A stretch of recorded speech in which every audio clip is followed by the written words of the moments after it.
Hello, my name is Marcus. I'm the compiler of a collection of therapy quotes entitled 1001 Windmills of the Mind, a collection of advanced self-help quotes taken from what's often called the psychodynamic or the psychoanalytic perspective, which long ago, as I understand, is referred to by some, perhaps many, as philosophical medicine and narrative medicine. This morning I discovered a gentleman's book called A Psychoanalytic Vision, and he, just for fun, he kind of divides each chapter as if in the Odyssey it's a port of call. So a chapter this, port of call here, chapter that.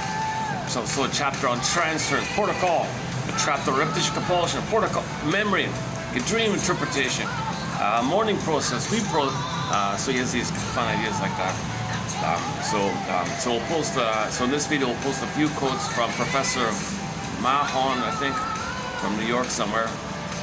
So stay tuned. So we have 65 protocols in this channel, 65 themes, topic, chapters, or protocols idea. So the Odyssey is a myth, right? And you treat them like dreams. They're meant to be interpreted like dreams. So if you see a version of the Odyssey on film, you got to think of it like a commonality, a broad commonality of a common motif, psychological motif.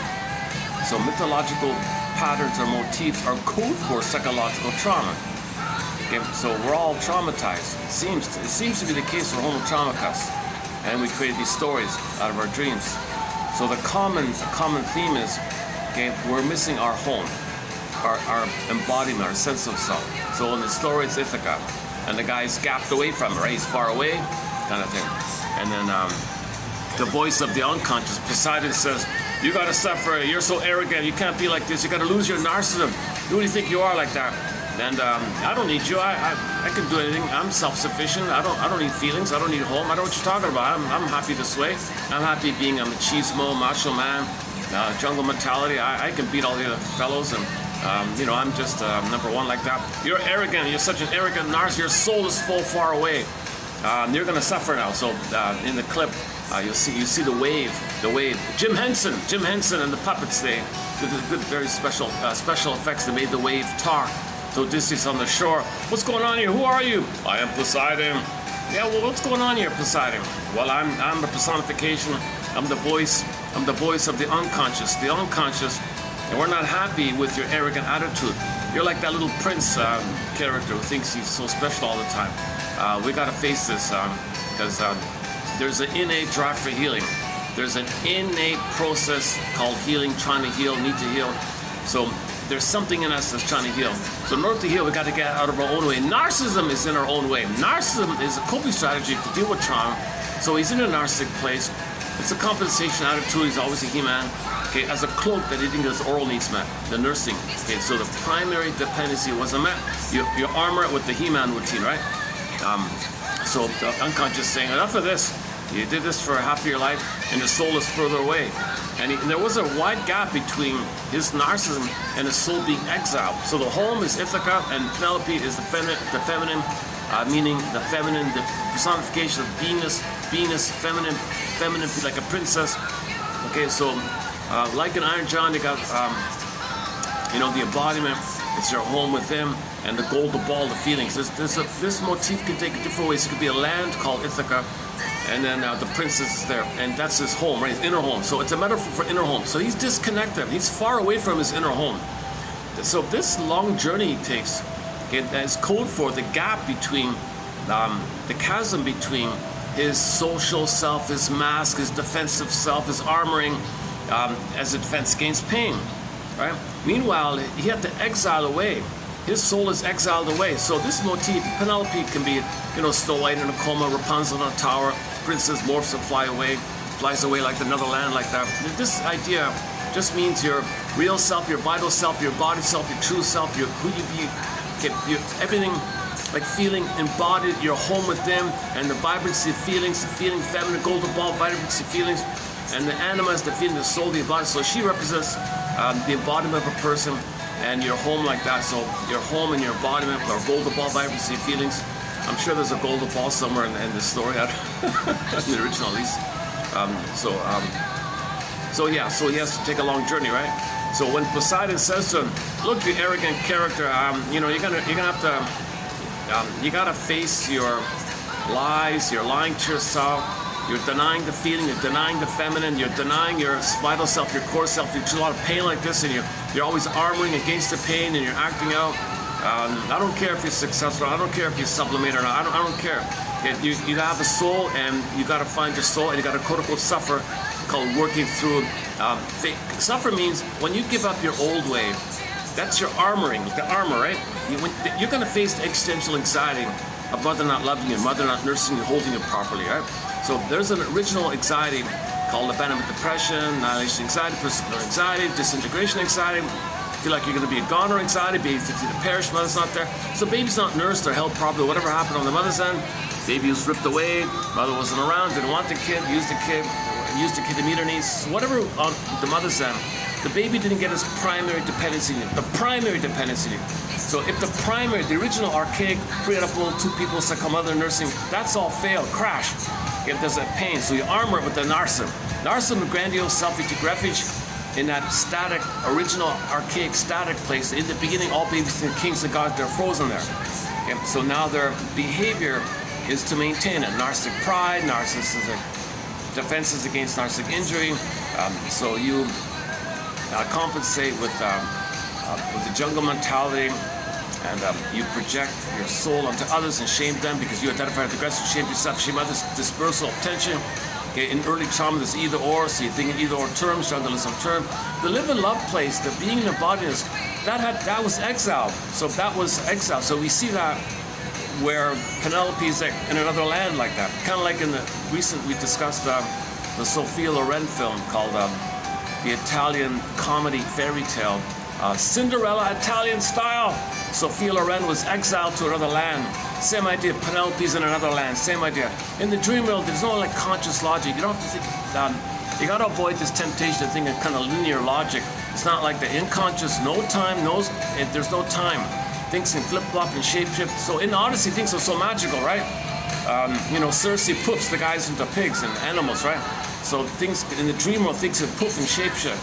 So that scene, by the way, when Circe poofs all those fellows to animals and all that, what different kinds of animals, I forgot. And he was the only one that stayed in his human form. That's code for a person is conscious, can be aware of themselves. So Odysseus is the protagonist, means the person with that going on inside, means he can be aware of himself somehow. The other aspects of you, there are versions of you, earlier versions of you, where you couldn't be aware, so that's like the lesser side of being human. So the magical is just survival mentality. So most of the guys are just eat and just drink and eat, and so they morphed him like that. So he had a little more kind of conscious recognition, because he encountered Poseidon, right? Poseidon, and I think after the time with Circe, is that right? She told her, you got to go to underworld, face your unconscious. Odysseus went to the unconscious, Hades, okay, Shell, burning by facing shame. Hell is a metaphor for the emotion of shame. Shame is a burning by the feeling. So in trauma, there's a lot of shame, rejection. Mother doesn't meet your needs, you feel rejected. Emotion of shame. So hell is a metaphor of emotion of shame. So he faces shame. He recognized when he's facing shame, i.e. he's in the hell scene, he recognizes as he's facing shame, he sees how he betrays himself. So mother betrayed him, he betrays himself at the Agamemnon idea where he betrays the feminine, he betrays the feminine. He looked into Agamemnon's face, it was his face. He saw Sisyphus in the background, and he looked into Sisyphus' face, it was his face. He's repeating the thing. Mother betrayed him, he betrays himself, Sisyphus. And sure enough, Jocasta's there. Jocasta's the mother. Okay, so the mother did all this. So he sees the mother hurt him. He betrays himself the way the mother hurt, and Sisyphus around his shame, burning by the feeling. Oh my God, this is terrible. I now I get it. Thank you, Poseidon. Thank you, unconscious forces. Thank you for letting me know I've been living a lie. I've been living this masked, machismo, artificial, pseudo-independence, pseudo-pride, neurotic pride, defensive pride. It's not a warm, authentic part of your feeling self, like a pride when you express what's unique about you from your embodiment, from your feminine. The feminine spirit. Remember, the feminine is exile. Okay, without the feminine, your doing is kind of disturbed, right? When you're married with them, so at the end of the film, they get reunited. Okay, Penelope and Odysseus are reunited or married. Okay, in a fairy tale, prince and princess get married. Feminine and masculine get married, or they. Okay, that moment when the feminine and the masculine can unite, that means the masculine means to do from the feeling. Princess feeling, you do from the feeling. So when you're connected with your feeling, your doing is more ethical. He's healthy, and everybody's happy. So the person inside the body, when that marriage is there, the person that's inside is going to be happy when he can do from his feelings, connect with his feeling. Remember, the key scene to get to this place was the sirens, where he tied himself to the mast to hold his feelings, because he's overwhelmed, right? Temptation. Just don't ignore your feelings. Ignore your feelings. Have a regression to the blissful euphoria of the infantile place. Ignore your feelings. And he said, no, I want to hold my feelings. Tied himself to the mast. Come on, guys, tie me up to the mast. Hold me to the mast. All right. And the other guys had beeswax in their ears. So he had so that means that's like the pig's one. They're not ready yet. He's a little further along. So he's ready to hear it, and he's ready to hold it. The other guys can't do it. They lose themselves to put wax in the ear. So they don't know what's going on. So when Odysseus ties himself to the mast, he's trying to hold his feelings, resist the temptation to take a cigarette or a smoke or a drink. That's the siren idea. You crash and you lose yourself, right? So he's holding himself. So whenever you're trying to feel a feeling, okay, you want to name it, entertain it, hold your feeling, identify it, stay with the feeling, let it flow, be with it, and just let it pass. And sure enough, it passes. You're okay. So I think my understanding currently is that tying the mast scene. You tie yourself, to restrain yourself, hold your feelings, stay with your feelings. It's tough. It's easy to give up. It's temptation to give up. The sirens, it could be anything. The sirens could be cigarette drinking, smoking, gambling, promiscuity, chasing, giving up, making excuses, blaming others, manic behavior, shopping. It's endless, right? Oral fixations. Those sweet temptation. Oh, sweet temptation. No, hold on. Stay with the feeling. And then it waves to pass. You're okay. You pass that kind of place, right? So he represented someone who's able to do that. The other guys couldn't do it, so the waxing ears. Just like in the Laestrygonia one, is that right? Was it Laestrygonia? Which is the one with when the guys were? No, that's the paranoia one. Circe turned the guys into pigs and all that, right? So most of the guys are turning more back animal, and he could stay in his human form. Just like in the Circe, he stayed in a place where he can recognize the others. They wanted to show you the earlier and the more little developmental advancement like that. So he's like a role model idea. It just means there's parts of you that could be like where you fail, and the part of you where you can't succeed, and we're focusing on the place where you can see. That's why it's called the hero's journey. Hero's journey. Monument, Joseph Campbell, hero's journey. So the hero's journey is we recognize, okay, we're something missing. Our embodiment's frozen.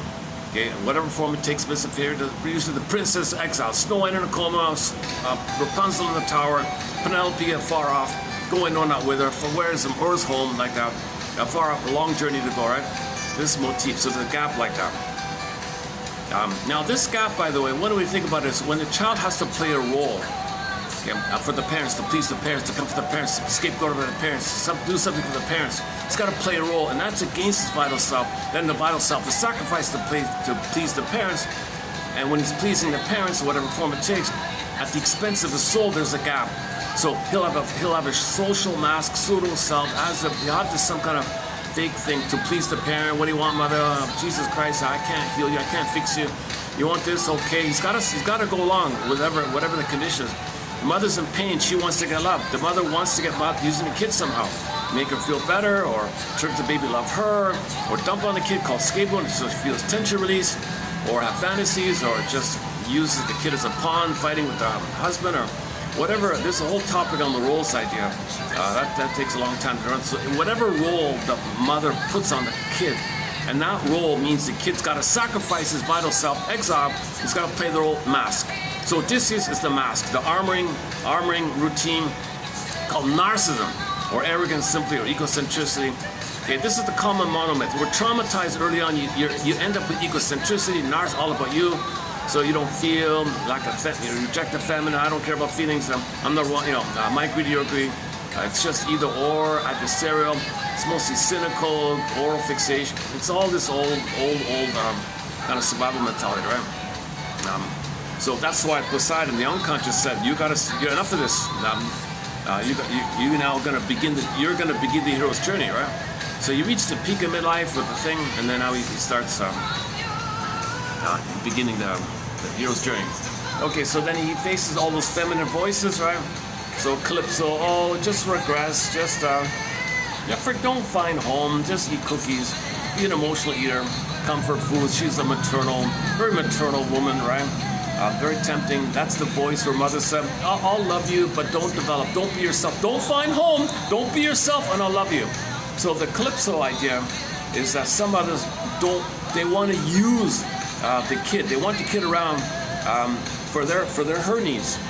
So she'll reward the child if he doesn't find himself. If he sacrifices his true self, she'll reward him as Calypso. Here's cookies. Here's all the goodies you want. Just stay here with me.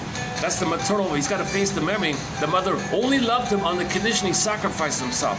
Finally said, no, I gotta go home. Sorry, man. You're very nice and all that. I gotta go. So there's a temptation.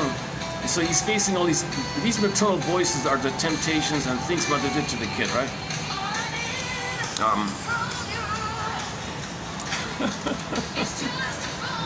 Oh, let's talk about the song later. All right. Okay. So Calypso. Well, by the way, the song Calypso from the 19 off a piece, the miniseries, the Hallmark miniseries.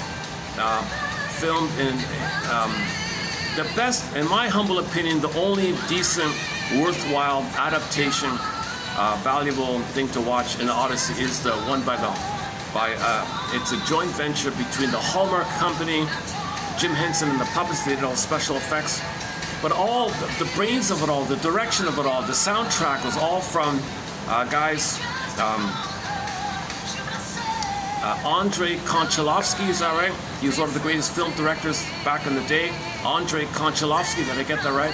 And then the soundtrack is Eduard Artemyev, great soundtrack from the miniseries. It's a TV's miniseries. It's meant to be a TV miniseries, right? I think 3 hours or something. The Calypso is a great song. That's on our soundtrack. And the finale, beautiful music finale. So great music from that soundtrack. That composer does a lot of film scores, but I think that's his best one. So Calypso and the finale, the final track on that soundtrack, by Eduard, I'm not sure you pronounce it, Artemyev or something like that, I'm not sure. He passed away recently, that's why I know. So that song's on our song. Oh, I don't have my fan here today, so I'm kind of baking here also.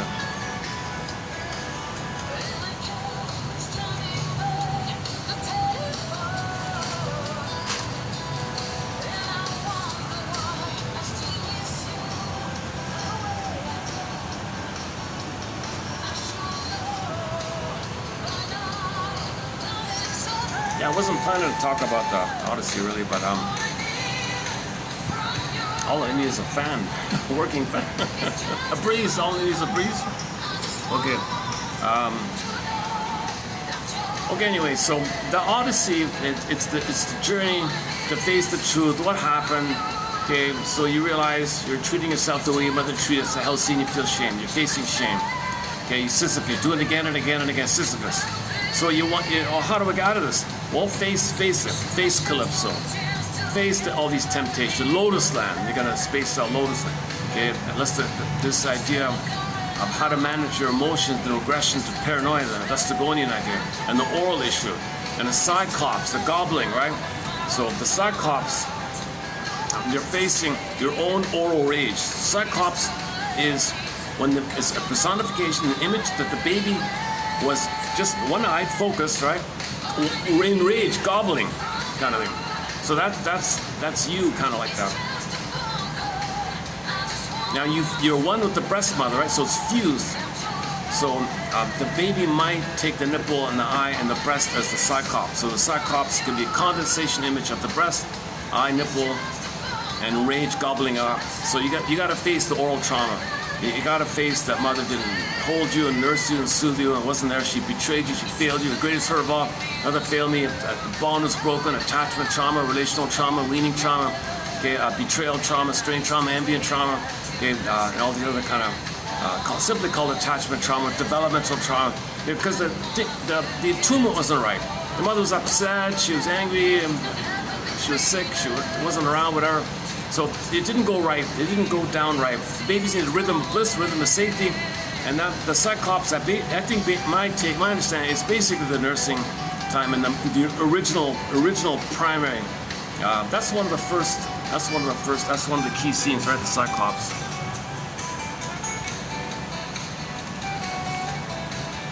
So in the dream world, things condense. Things condense. You take different elements about different factors and poof it into a symbol, a condensation symbol. So you got to unpack it a bit. So it's not a linear logic. The unconscious dream world, fairy tale, alles whatnot, it's not like a normal logic on it. And one take on the Scylla and the Chabaris is whirlpool and the rock and a hard place, right? One theory is you got to face your birth trauma. You got to face your birth trauma even. So I don't know how that happens, but that's what the whole Janov thing was about. But if the child stays in the womb, the whirlpool swirls in, he'll perish. But there's a pollen coming out. He's banging out. He's trying to hard. Mother clenches and contractions being pushed in, hitting up. Baby's a hero, right? He's got to talk about Odyssey, right? The whole birthing in the canal. He's like a little hero, a little Odyssey. You know, a very graphic example was one woman had some kind of tailbone problem or irregularity with her tailbone. And normally if she's squatting, she would tilt it back and to not let the tailbone hit the poor baby. But she was put on the back with the legs up so the mother couldn't push back the tailbone. So the contractions were pushing him, the kid. He was hitting up the tailbone and the contractions were pushing him, hitting up the tailbone. He couldn't get out because the mother was panicking, tensed up and clenched up. He's banging up the rock, the hard place, and if he stays in between the tailbone and the opening, which is can't get out, that's the whirlpool idea. So he's got to navigate this fine line. How's he going to be born and still survive? If he stays in, he's a goner. He's hitting up too much stress, he might be a goner. So, you know, and then things happen. So if he survives, okay, physically survive, but meanwhile, Penelope is sent away when something like that happens. If there's birth trauma or any kind of trauma, Penelope or your soul or your embodiment is sent away far off land. Okay, and once again, that can take thousands of forms. This is image. The princess. Sometimes the princess morphs into a bird and flies away. Goes up a tunnel, down a cavern where the light is never shown, across 17.7 oceans. Down 35 times 10 point something mountains, across 30 planets, beyond sight and sound galaxies. So the idea is just so far. We don't really know, right? Go and know not with our idea. So it's there's no like clear destination. So you don't control that. The soul will come back when you give up your when narcissist. When a person who has narcissism gives up his narcissism, okay, then the soul will come back. You don't control that. So a shortcut of this is that Italian film. Okay, when the guy gave up his narcissism, then you saw the prince being a nice guy. She came back. Sophia already came back. But when the guy on the outside, whom we don't see, is still narcissistic, represented by the prince being, you know, a little entitled guy and all that, she would rebel. I'm not going to come back. So it's very good they call it Cinderella Italian style because she's rebellious. No, I'm not going to enter the body. I'm not going to return to your body. I'm not going to make you alive if your attitude towards me is like Odysseus in the first half of the film. It's the machismo routine. Soul goes away. Soul will only come back when you lose your narcissism. The embodiment, the feminine, was exiled trauma. Okay? You cope with inner armoring. Okay? It's not going to come back with the armoring. You got to have the courage. The hero, you got to have the courage to lift the armoring. A lot of anxiety like this, right? You need help and all that, and then it'll come back if you have a new attitude in life, an update that you're in the present, you're not in the past. Forgiveness that your mother hurt you. You gotta kind of update things, and you know, be conscious that it's dysfunctional living like this. It's expensive to be neurotic and fake and false. You're addicted or proud or something, but you're missing something. So you want your soul back, and then you thank yourself. You gotta thank your inner child of the past for coping. Thank yourself for coping. Give me a sec here. Let me do a perspiration management moment here. I forgot the fan for Pete's sakes. Yeah.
Yesterday I was in a coffee shop Saturday, so it was kind of busy there, but I'm gonna try there on Monday, see if I can do it back at the nice new place there. Air conditioning. Okay. It's kind of a coincidence. I just found this book called The Psychoanalytic Vision or Journey or whatever it's called. So he's just he writes out articles. I think that's his only book, whatever. Mahone, a guy named Mahone, and so we'll do a few of his quotes from this book. Actually, I learned about it because somebody reviewed this book. I never would have noticed it actually, but I came across somebody praising it. Oh, it's a good book, and somebody complained about it. And one person liked this, someone didn't like it too much. And I had mixed reviews. I think it's one of the better books. He writes for the general public. He's clear, so he's funny, right? He's in an analytic world, but they kind of dismiss him. He writes clear for the regular people. Regular people don't read this analytic material, so he's kind of like lost in the middle or something. All right. Yeah, let's dig it up then. All right, hold on. Maybe I'll turn off the music then. All right. Oh, okay, hang on. Yeah. Okay. So the siren. Yeah. Let me comment something. The miniseries, the TV miniseries. Okay, the director I think is Andrei Konchalovsky, together with the Hallmark company. They did a joint venture, and they filmed it in Turkey. Incredible scenery, somewhere in Turkey on a cliff like that. They did most of the filming, and the Jim Henson guy did all the Muppets and the sea monster and all that. That's all like puppets and stuff, right? No computers and all that. Anyways. One unique thing I noticed is that in the original, I saw the VHS, I saw the tape, the old VHS, so the straight through kind of thing. And in the siren scene, they showed Odysseus when he faced the sirens, holding his arms out like a T, like a cross idea, right? So he was doing it that way. When they moved it over to the digital, they took that whole scene out. Now when you see digital copies of that on the YouTube, they cut out the whole thing. That whole thing has been banned. They took it out. They don't like the association. They don't want people to think that it's a metaphor. Like the whole thing's a metaphor. They don't want people to cross over that religious stories are also metaphors. Religious stories are based on myth and fairy tale motifs. So if you want to invent a religion, you take some mishmash of fairy tale motifs. Put it together, add some things, or be dramatic or whatever. So then you can just invent your own thing like that. So the core four, from the primary mentation, dream implementation, okay, fairy tales, myths, religious stories, and the dreams you get in the morning, obviously. The dreams you wake up in the morning come from the unconscious. Okay, myths, fairy tales, religious stories are also from there. Now religion is special because it's designed in a way to manipulate people, and ironic, talk about Trojan horse. Religion is often a Trojan horse for pillaging and plundering. It's nothing to do with healing. It's meant to allure you, because underneath there's an uncanny thing about your soul. A religious fairy tale story, there's a touching of your soul like that, but it's really but then it's twisted and perverted to lure people in and maintain a kind of infantile attitude of either or thinking. They don't tell you both and, right? They don't show you both and. They religious stories, when in the context of when religion is being used as a Trojan horse in order to pillage and plunder places, you mean it that way. The religion just keeps people infantile, keep people angry, people tensed up, keep people frustrated. Don't be self-aware. It's to block healing. It's to block awareness. It's not about healing. It's a cynical thing to do, to rally up people and have a pool of people to pillage and plunder, whatever. Yeah, that's a separate topic. I don't really want to get into it. But anyways, in the Hallmark one, right? The Hallmark series, they showed you him with the mask, like tied side to side, like arms like that. So interesting to do that. But I think there must have been some complaints. Somebody complained, and you can never find. I searched and searched. You can never find it. The only way if you can somehow get your hands on an old VHS of the miniseries, the complete series, you'll see them. And if you post it, they'll probably cut it out or something. I think it's copyright. I think they're very sensitive about this thing. So that's really something else. Anyways, so here's a stamp. Here's a stamp of the siren scene. In one country, stamp. Yeah, I don't know if you can see it, but you can see Odysseus tied himself to the mast, sort of in the usual way it's presented. Usually, when Odysseus is tied to the mast, it's usually his arms are both like behind his back, kind of thing, like the weight is there, and that's the. It doesn't really convey holding the opposites, like holding yourself. It's kind of like you're bound, but the image of the other one, left and right idea, it's kind of like you're holding yourself to accept your feeling. You want your would have said the spirit and the body. You hold yourself, the spirit and the body. So the body and the spirit. You want the spirit and the body would accept your feeling. You want to feel real life. You're feeling something. If you just blot it out, then you're feeling. So you want to accept your feelings. So I think it just simply means accept your feelings, right?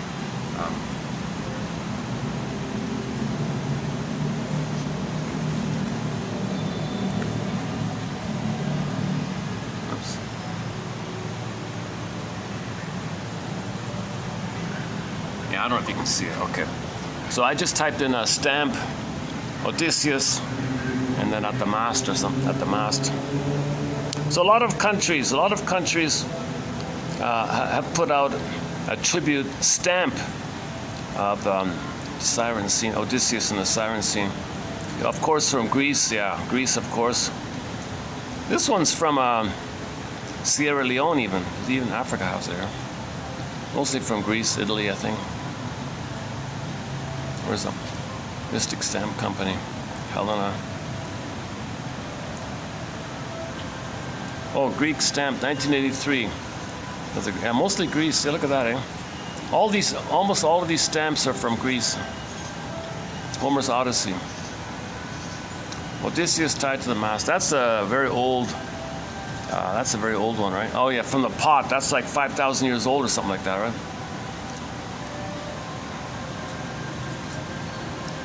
And yeah, okay, and then maybe it's a carryover from the ancient Egyptian or something. I'm not a scholar in this kind of area. Is that it?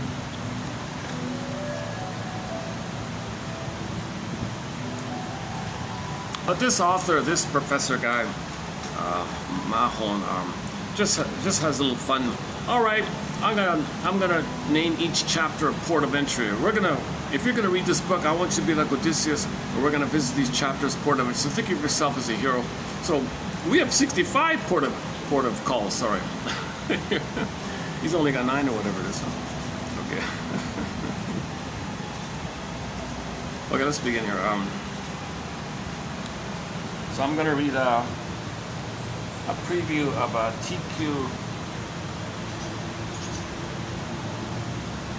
TQ50 mainly. Okay, let's begin here. Ready? All right. Now he's clear. His book is he should repackage the book for the general public and take out some of the jargon. And he could have a best-selling book, I think, if he changed it a little bit. Analysis is an attempt to use the ever-present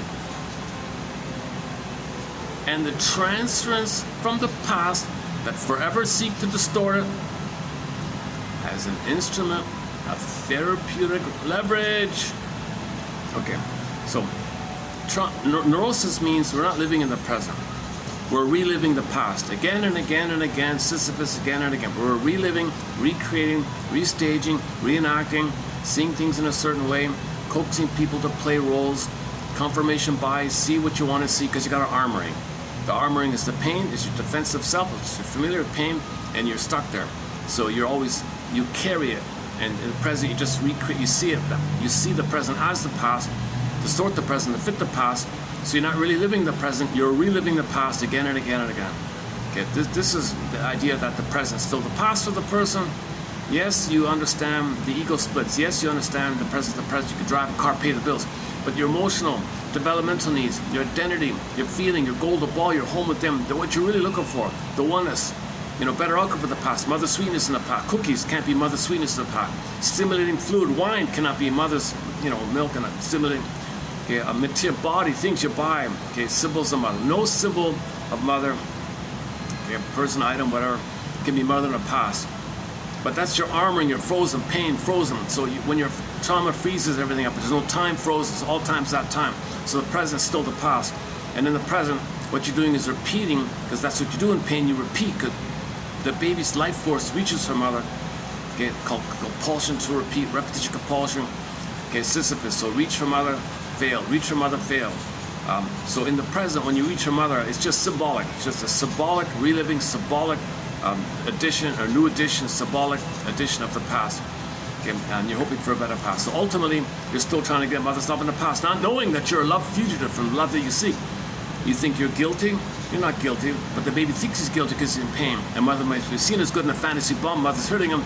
And then, plus, he fuses mother's negative voice towards him. He internalizes it. He criticizes himself, says you're no good. If mother doesn't meet his needs, he thinks mother says you're no good.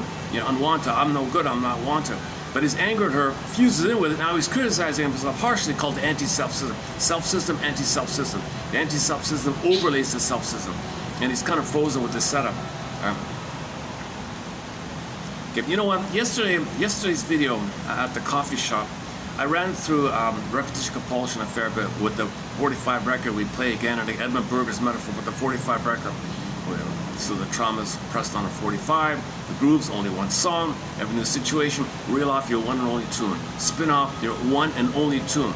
People don't love in the present, they only have transference of. So in the therapy idea was that the therapist is a real person in a real dynamic in the here and now with somebody. But the client can't do it. They only see the present as the past.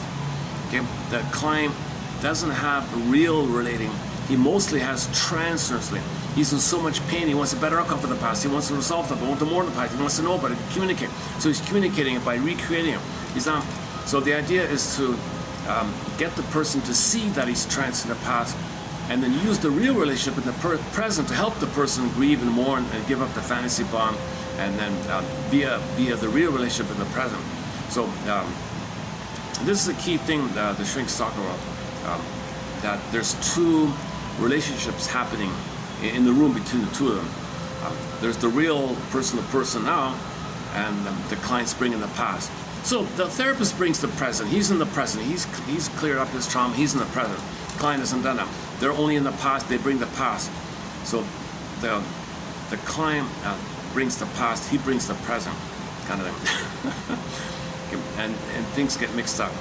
Now, one example was the lady was in so much pain. The mother was so critical. She identified with the critical mother. She was criticized by the mother. She had a real battle with the mother. She created that with the guy in the present, and she couldn't see it. She had such a blind spot. She was so much pain, so much compulsion to repeat, and she was so provocative and so convinced he was hurting her and criticizing her, blaming her. A little paranoid like that. More he projected, more paranoid. He was trying to help her. You're talking about the past. I'm in the present. You and I can help realize your trance from the past to the present. You're letting me know what happened in the past. You're doing it here. She couldn't do it. She was insistent that all there was the past. He said, I give up. And that was a turning moment. What? You give up? You ensnared me in this. You pulled me into this. I failed. I'm a real person. I'm not your mother. I didn't hurt you in the past. I'm the person here who's trying to connect with you in the present to help you deal with your trauma in the past. And that was a turning point like that. Sometimes the other case was the nanny. The mother wasn't around. Nanny filled in. Nanny passed away. But all she had was a tentative memory, clinging desperately to this faint memory of a mother, of a nanny helping her a little bit. It wasn't much, but it was all she had. So when she therapy room transferred the nanny to the therapist guy, that's all she had, right? The past. Therapist went on vacation for 3 weeks. She panicked immensely. She thought she lost a nanny.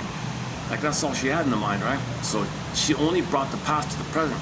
She didn't realize in the beginning that there's two people in the present, and the two people can recognize and mourn the loss of mother and the nanny and all that. If there's a real present in the relationship. By the way, this whole therapy journey is kind of like, the shrinks often compare it to the Odyssey, right? You gotta hold on to your feelings and stay the course kind of thing, and there'll be ups and downs and all that stuff, right? So the psychoanalytic journey so you could say the Odyssey is kind of like called the working through process and things like that. Oh boy. Yeah, I'm baking here. Yeah, I don't usually. That's the first time I forgot to charge my fan. I thought it was charged. I brought the fan. Battery was drained out. I forgot to charge it. Son of a gun. Okay, sorry. Enough about the fan. Enough about the fan. Okay, anyways, yesterday we posted some good quotes from a book called, for the past two videos were good. The past two videos were from a book called New Concepts in Psychoanalytic Psychotherapy. Yesterday was chapter 5, and the day before that was chapter 3. I summarized the key points from those two chapters in the past two videos. Check it out. I thought it was pretty good. Yeah, I thought that was insightful stuff there about that. And yesterday was the fantasy bond idea, and we played the song, a song called "Love" by the band Delirium, the live one, the concert one, and this whole idea about the fantasy bond.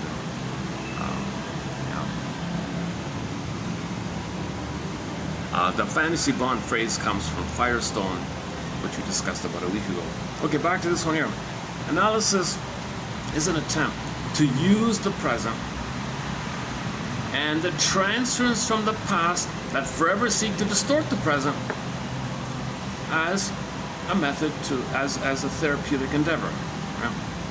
So you want to be aware of how you're seeking to distort the present to see it as the past. Can you parse it out? What's in the now, what's in the past? Most people don't realize it. They think the present is the present. You got to be kidding. If you're triggered, you got an immense feeling. That's the past. You thought you're gonna perish here. If you're triggered with a survival, immense fear and stressing. Okay, so old fear and anger in your body, you get bodily symptoms, right? Somatic issues. To be present in the present is required, so that the transference that complicate the present, augmenting it and diminishing it all at once, can be understood in all their complexity. To be present in the past. To be present in the past is a metaphor that attempts to envision psychoanalysis at work. Yeah. So the therapist wants to be present in his past. I'm present in your past. I bring the present to the situation. I bring the present to the situation. You bring the past to the situation. I bring the present to your past. You bring your past to my present. The complexity. He says here, if I can allow myself to be present in the present and present in the past as well, the future will be a safe place to visit. Okay, this thing about, I'm not so sure about the sex one. He kind of likens, when you're in the healing journey, it's kind of like the adult version of working things through, the way kids play when they learn things. As adults, we're struggling. It's kind of like slightly analogous to we're trying to learn, update things. So when you're in midlife and you're figuring things out, it's analogous to the way children play with things to learn things. So we're kind of learning about ourselves, and children learn about the world and things, but we learn about ourselves. So there's a kind of a quote-unquote adult play. It's not a play, but the Odyssey, it's not a play. It's not a playing, but just the idea of experimentation and learning. And I think he's just trying to create the image of it, a little bit like that. Play is the working through of childhood, and working through is the newfound play of adulthood, both informed by fantasy and relentless, realistic criticism as adaptation and compromise. Oh, she took the umbrella because it's so hot out here. Yeah, it's a little hotter today for us. I thought it was cool for a couple of. Oh, I know what the weather. Again, both informed by fantasy and realistic criticism, as adaptation and compromise, try to wean themselves from self-deception. Oh, I see. Okay. So in the Odyssey, Odysseus is trying to wean himself from a self-deception. He's lying to himself. Oh, Poseidon, you're lying to yourself. Play the song "Lying to Myself" by David Cassidy. You're lying to yourself. You got to wean yourself off how you're lying to yourself, your rationalization, your excuses. You got to wean yourself off the lies. You got to wean yourself that you're going to get mother's love in the past, that you don't have to grow up or heal or anything. You got to wean yourself off this defensive thing.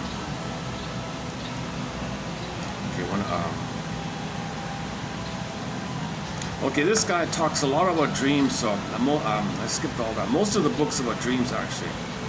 He's very much into dream interpretation, this kind of thing. Yeah, that could almost be a separate book, really. Okay, character. Yeah, definition of character. All right, character or personality, right? So this is not bad, right? Okay, character. Your character.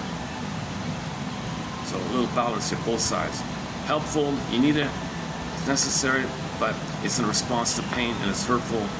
So character, your personality or your character, let's say, could be viewed as a stable, almost automatic deployment of compromise formations throughout the flow of psychological time, a psychological compass that charts the course of human sensibility and reactivity throughout the psychological odyssey of each unique life.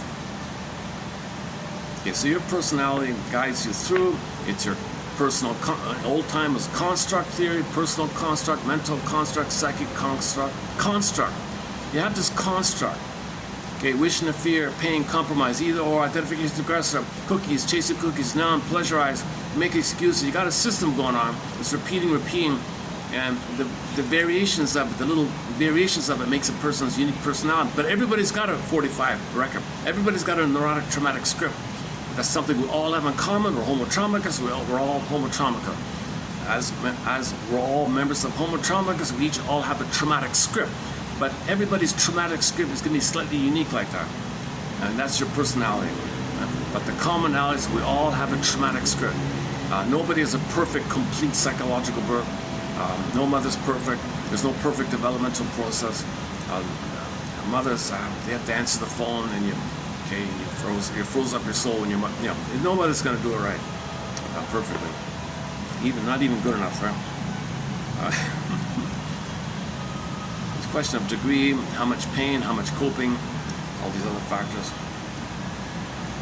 Okay, character could be viewed as a stable, almost automatic deployment of compromise formations, defense mechanisms throughout the flow of psychological time.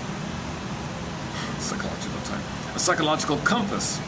Okay, psychological compass, that's your blueprint, your schema, your schemata, assumption model, internal working model, internal object relations theory, internal working model, assumption model, schema, schemata, psychological compass, blueprint that charts the course of your life.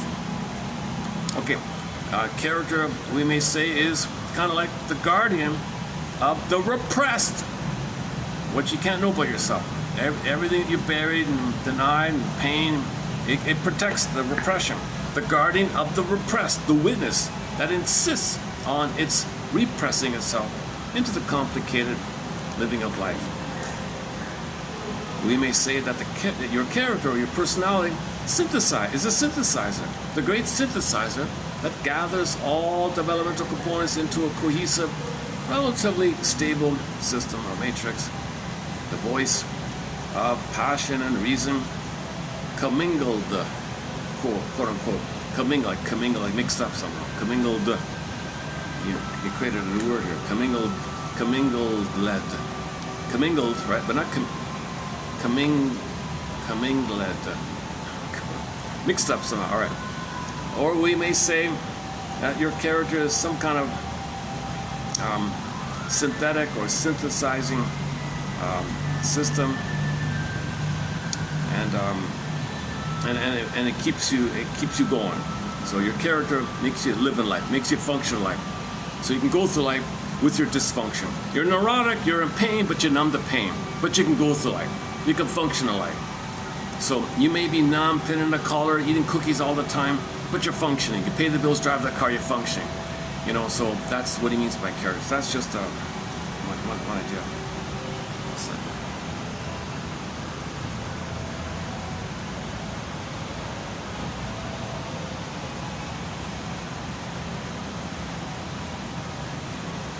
Morning. Oh, okay, good. Okay, morning.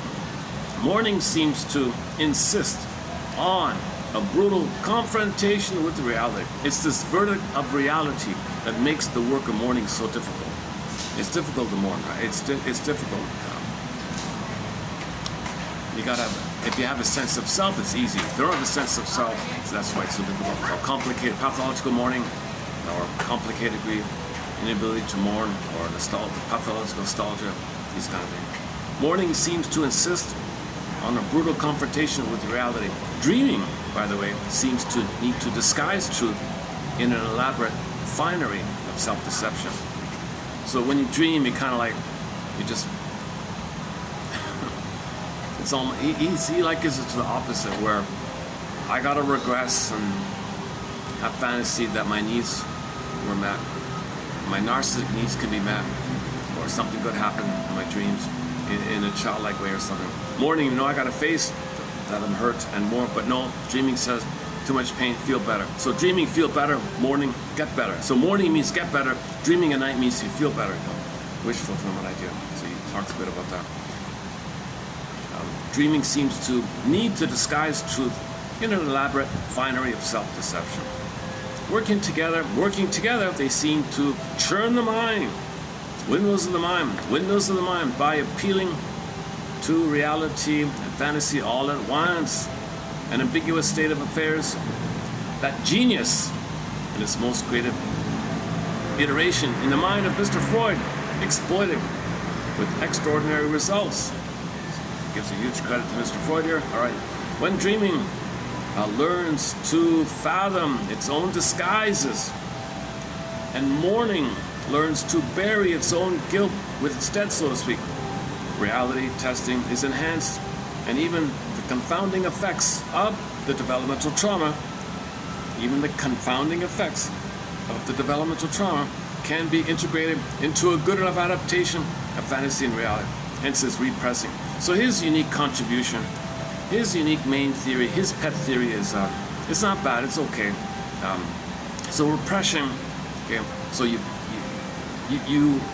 that 45 is repressed, your conflict, you need a mother's love, she hurt you, okay, you cried, she hurt you, anger rebounding yourself, okay, you're gonna chase your dopamine, you're gonna chase to feel better.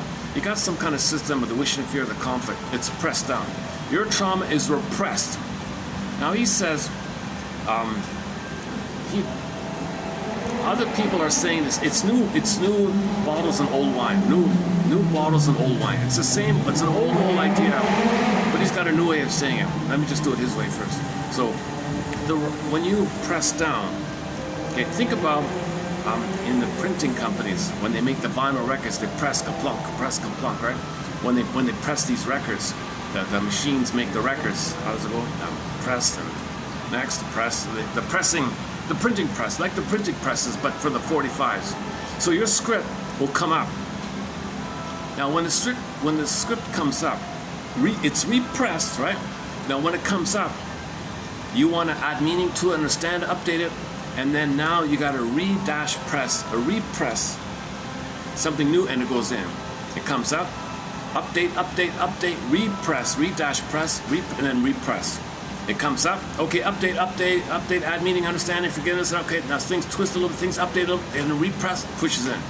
So the repression comes up, then repress, update, and then it pushes down. It comes up, update, and repress, press, push down, like the metaphor. That's sort of his way of saying, you don't change the past, but you can change your understanding of the past. You can add their present understanding to the past. So things are a little changed in the past in terms of your script. So that's a repressing, like a new updating of your traumatic script. The traumatic script is there, but you add new understanding. It's a repressing, like a new variation of the song, right? It's not a perfect metaphor, but it's an approximate metaphor. So that's why shrinks wouldn't like that, but the public might be okay with it, right? The regular.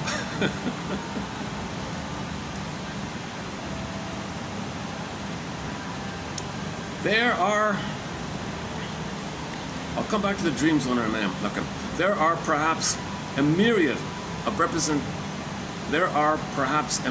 of representatives of the repressed that parade themselves before the ego with a subtlety that renders them practically invisible to the ego's radar system.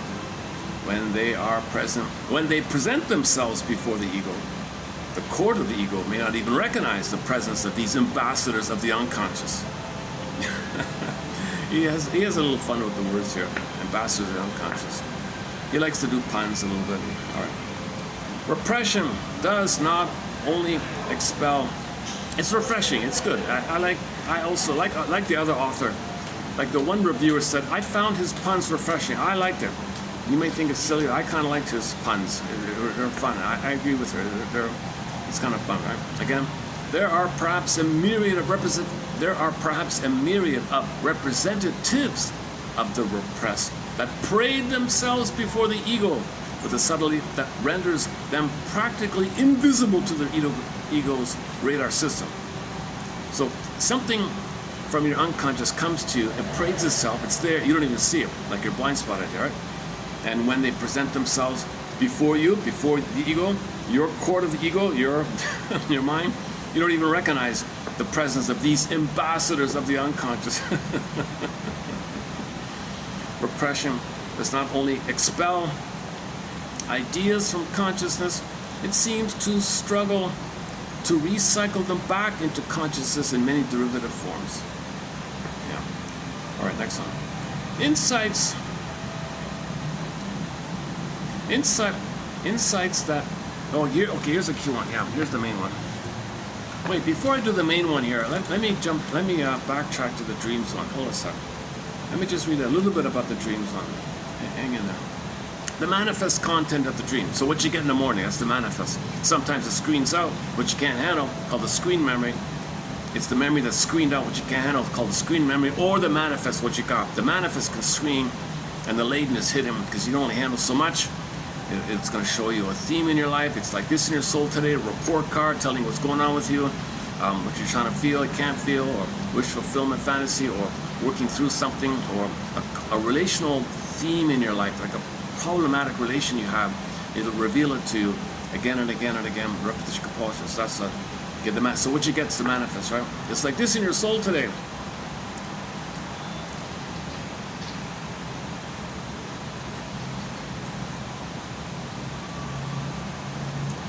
Oh, jeez, hang on, where'd it go? Lost it. You're kidding. Where'd it go here?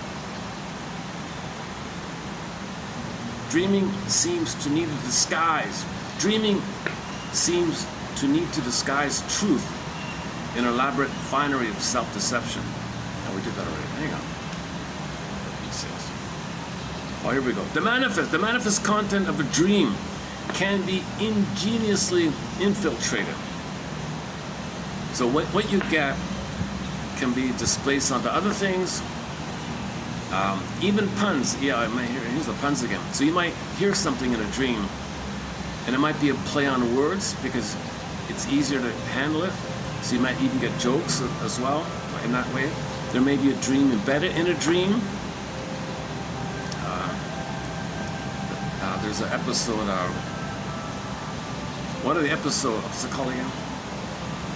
For Pete's sake, the original pilot for the Twilight Zone that ended up becoming a separate production was a guy having a dream in a dream. He was dreaming, and he dreamt himself in a dream of himself being in a dream.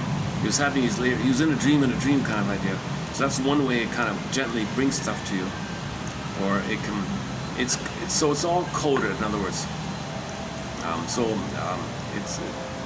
your unconscious is doing its best to get stuff up to you. You can't handle it too directly, so it comes to coder, flip, things like that. Just like in regular life, somebody tells you a joke, they couldn't tell it to you directly, they told you a joke. Oh, I can handle the joke. Oh, now that you put it in joke form, I can hear that. But if you said that to me directly, I'd be very upset. Oh, same thing in the unconscious. So, within the envelope of another dream, in an elaborate facade of disguise. In other words, dreams can be playful in the most confounding ways, as if the unconscious mind was taunting you or teasing you or something. And it believed in depositing communications of the utmost importance on the doorstep of awakened consciousness, but in such a disguised code that the awakener would be mostly bewildered and exasperated rather than enlightened or enchanted with his strange nocturnal gift. That's a new one. So the dream you get in the morning, it's a nocturnal gift. It's a gift from the nighttime when you were sleeping. You got a gift, a report card. It's like this in your soul today. Feedback, telling you what's going on. Sometimes it says thank you. Sometimes it's saying you did a good job the day before. Sometimes it's saying you're progressing. You got a gift. Sometimes it's telling you you're not facing something. So I'm just giving you a gift. It's a teacher idea.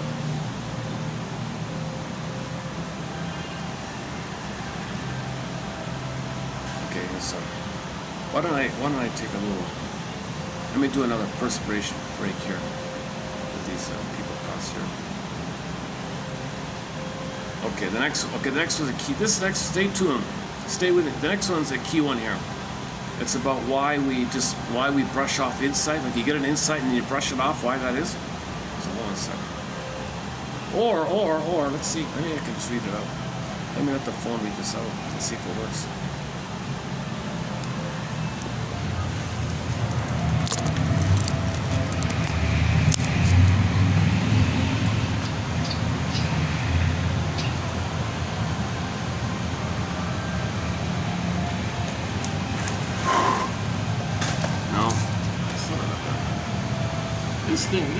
This thing with the readout has been unbelievably erratic and unreliable. I don't know what it is.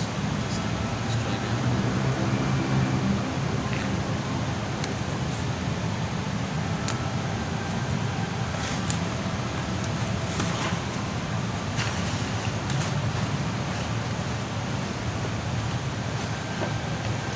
Well, in that case, let's play a song. Analysis is an attempt to use the ever-present and the transferences from the past that forever seek to distort it as an instrument of therapeutic leverage. To be present in the present is required so that the transferences that complicate the present, augmenting it and diminishing it all at once, can be understood in all their complexity. To be present in the past is a metaphor that attempts to envision the psychoanalysis at work. If I can allow myself to be present in the present, and present in the past as well, the future will be a safe place to visit / play as the working through of childhood, and working through as the newfound play of adulthood, both informed by fantasy and relentless, realistic criticism, as adaptation and compromise try to wean themselves from self-deception / the manifest content of a dream can be ingeniously infiltrated with puns and parapraxis, jokes and even a dream itself embedded within the envelope of another dream in an elaborate facade of disguise. In other words, dreams can be playful in the most confounding ways, as if the unconscious mind was a perverse tease that believed in depositing communications of the utmost importance on the doorstep of awakened consciousness, but in such a disguised code that the awakener would be mostly bewildered and exasperated rather than enlightened or enchanted with his strange nocturnal gift / character could be viewed as a stable, almost automatic deployment of compromise formations throughout the flow of psychological time, a psychological compass that charts the course of human sensibility and reactivity throughout the psychological odyssey of each unique life. The guardian of the repressed, the witness that insists on its repressing itself into the complicated living of life. The great synthesizer that gathers all developmental components into a cohesive, relatively stable matrix. The voice of passion and reason commingled. The synthetic, integrative work of the ego and its observable manifestation in smooth character full functioning / mourning seems to insist on a brutal confrontation with reality. Dreaming seems to need to disguise truth in an elaborate finery of self-deception. Working together they seem to churn the mind, by appealing to reality and fantasy all at once, an ambiguous state of affairs that genius, in its most creative iteration in the mind of Sigmund Freud, exploited with extraordinary results. When dreaming learns to fathom its own disguises and morning learns to bury its own guilt with its dead, so to speak, reality testing is enhanced, and even the confounding effects of the developmental trauma can be integrated into a good enough adaptation of fantasy and reality. There are perhaps a myriad of representatives of the repressed that parade themselves before the ego with a subtlety that renders them practically invisible to the ego's radar system. When they present themselves before the ego, the court of the ego may not even recognize the presence of these ambassadors of the unconscious. Repression does not only expel ideas from consciousness, it seems to struggle to recycle them back into consciousness in many derivative forms. Insights that begin as epiphanies quickly become co-opted back into the neurotic status quo. It is as if insight as messenger is always in danger of being overruled by superego decree. How insight becomes less and less intimidated by such superego decrees, making such hauteur of conscience the raw material of fresh deconstructions and incremental insights, is the story of psychoanalytic process. You need to control the outside because you feel so out of control inside. The analysan reacted excitedly. Aha, that's it. That's it, with a whoop of recognition, as if all the previous spade work had cleared off one archaeological artifact that could now be seen in full exposure, as if for the first time. By the next session, she retreated from this insightful state of enlightenment, describing her wish to control her daughter and have her parent her child the way the dictatorial grandmother insisted, as if the previous session had never happened. When we explored the aha moment and the rather sudden repression of it, she said, it was too much to hold on to. She went on to describe her mother's typical reaction to any ambitious developmental progress. This maternal contempt for assertion of any kind had a tendency to shrivel the soul, to use the analysan's poignant words. When I invoked the transference with the suggestion that the same hostile reaction might be her expectation in the analytic process itself, she said, but I need you to be yourself, and before these words were half out of her mouth she began to weep. E. Mahone. This analysan, age 48, had lost his father at age 6 through death preceded by a protracted illness. The analytic work could definitively establish that the 6-year-old boy developed an unconscious, comprehensive magical fantasy system. He killed his father. His father was not dead. The analysan could resurrect him at will. The analysan had to die in order to merge with his father in death. That merger would defensively obviate the anger, guilt, frustration, anxiety, love, and dependency that the boy felt toward his dying father. Of great importance, the analysan constructed all his main object relationships on the model of this merger with his father, that is, in relation to his wife, his child, and his analyst. The analysan's lack of a sense of differentiation seemed highly defensive. L. Bulter, referencing the book A Psychoanalytic Odyssey, painted guinea pigs, dreams, and other realities by E. Mahone transference. The unconscious displacement of a past relationship onto a current relationship / magical assumptions and convictions to emerge from repression, and then be repressed into a new, more adaptive, utilitarian working image of itself.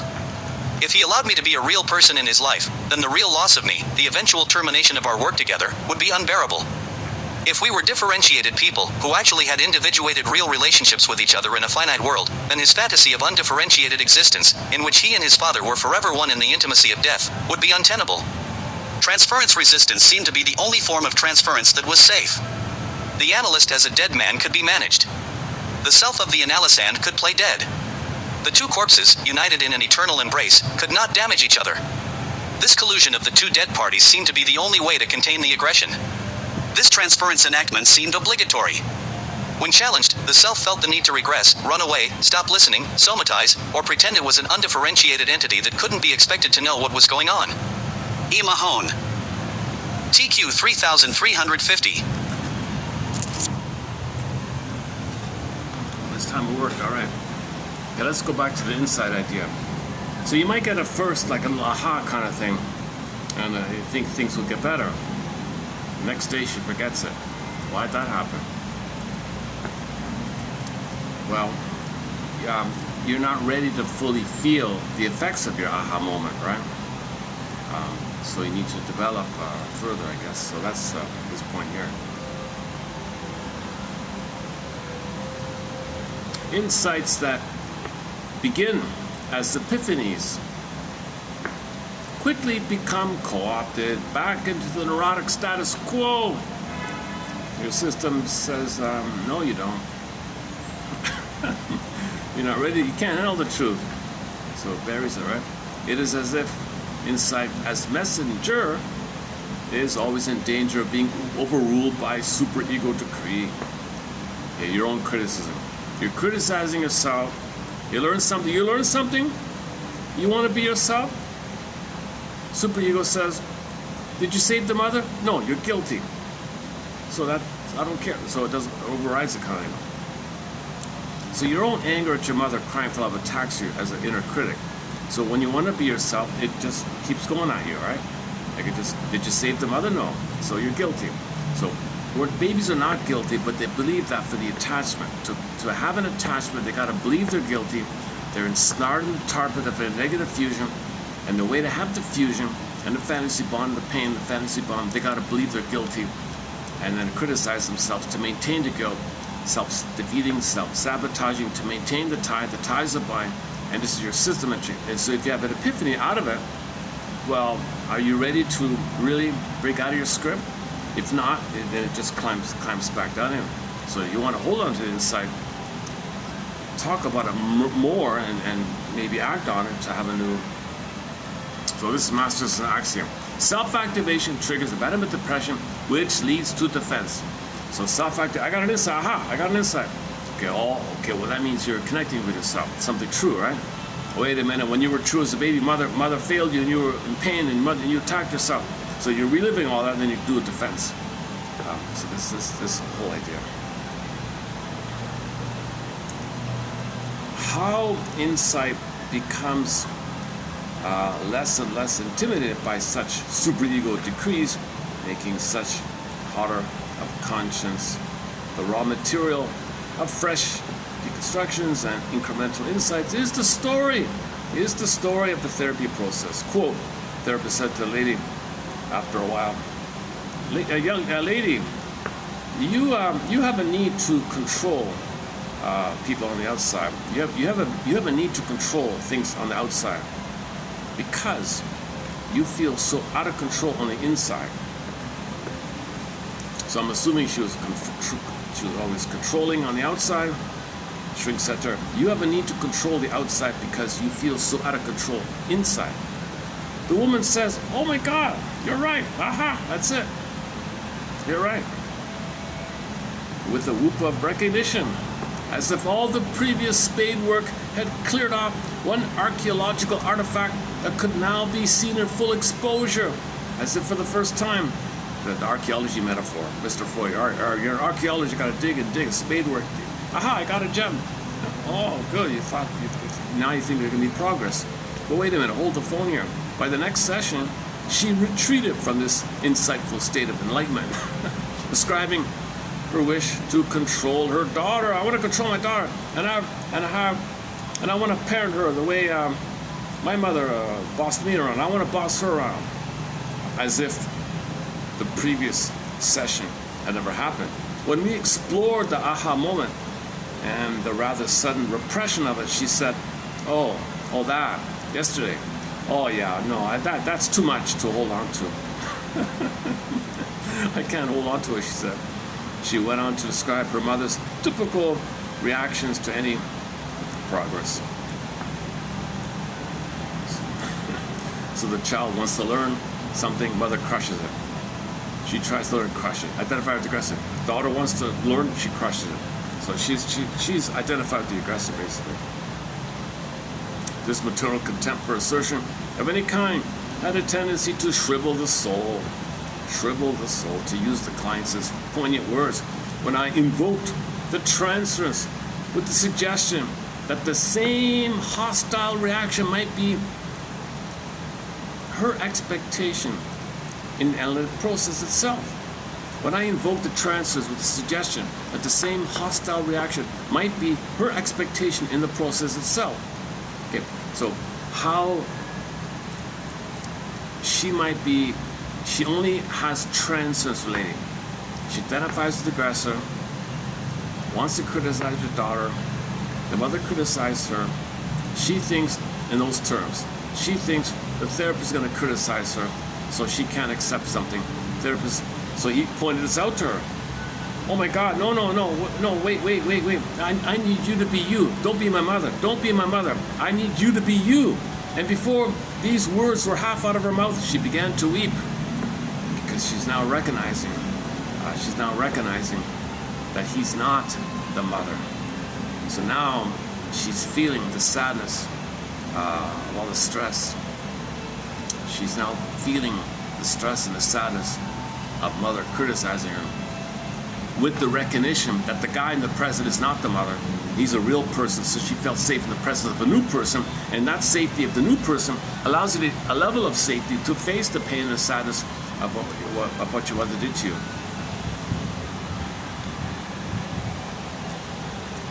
Okay, this next one is similar to the fantasy bond idea.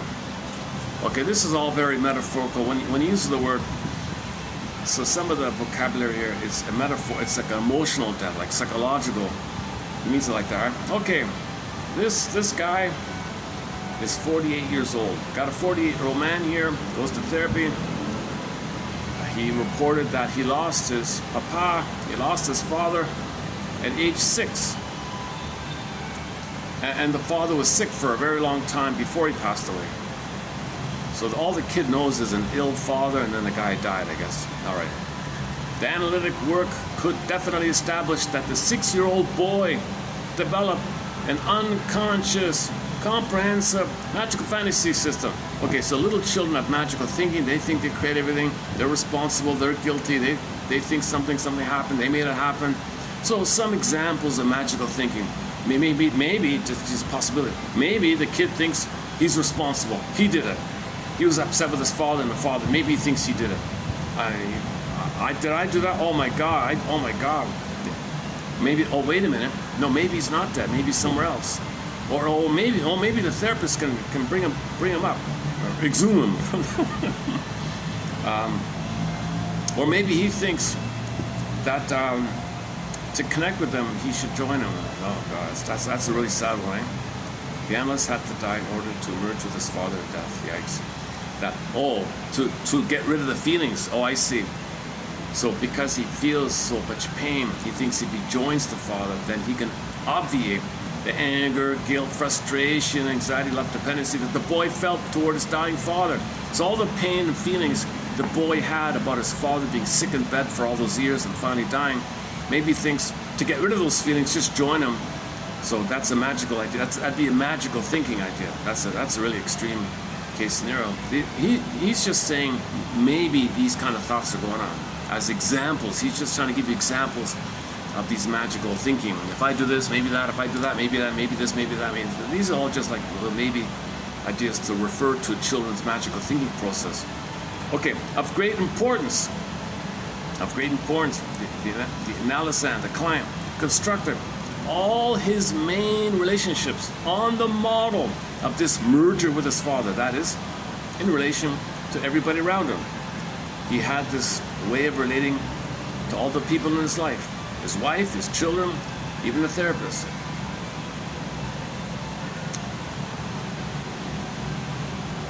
So that's a fantasy bond, and all the people are filling in for this.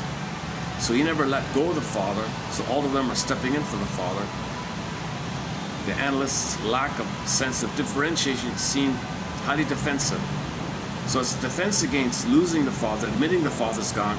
He saw everybody, he overlaid his template in the mind, his psychic template, and saw everything through that. Something like that. Okay.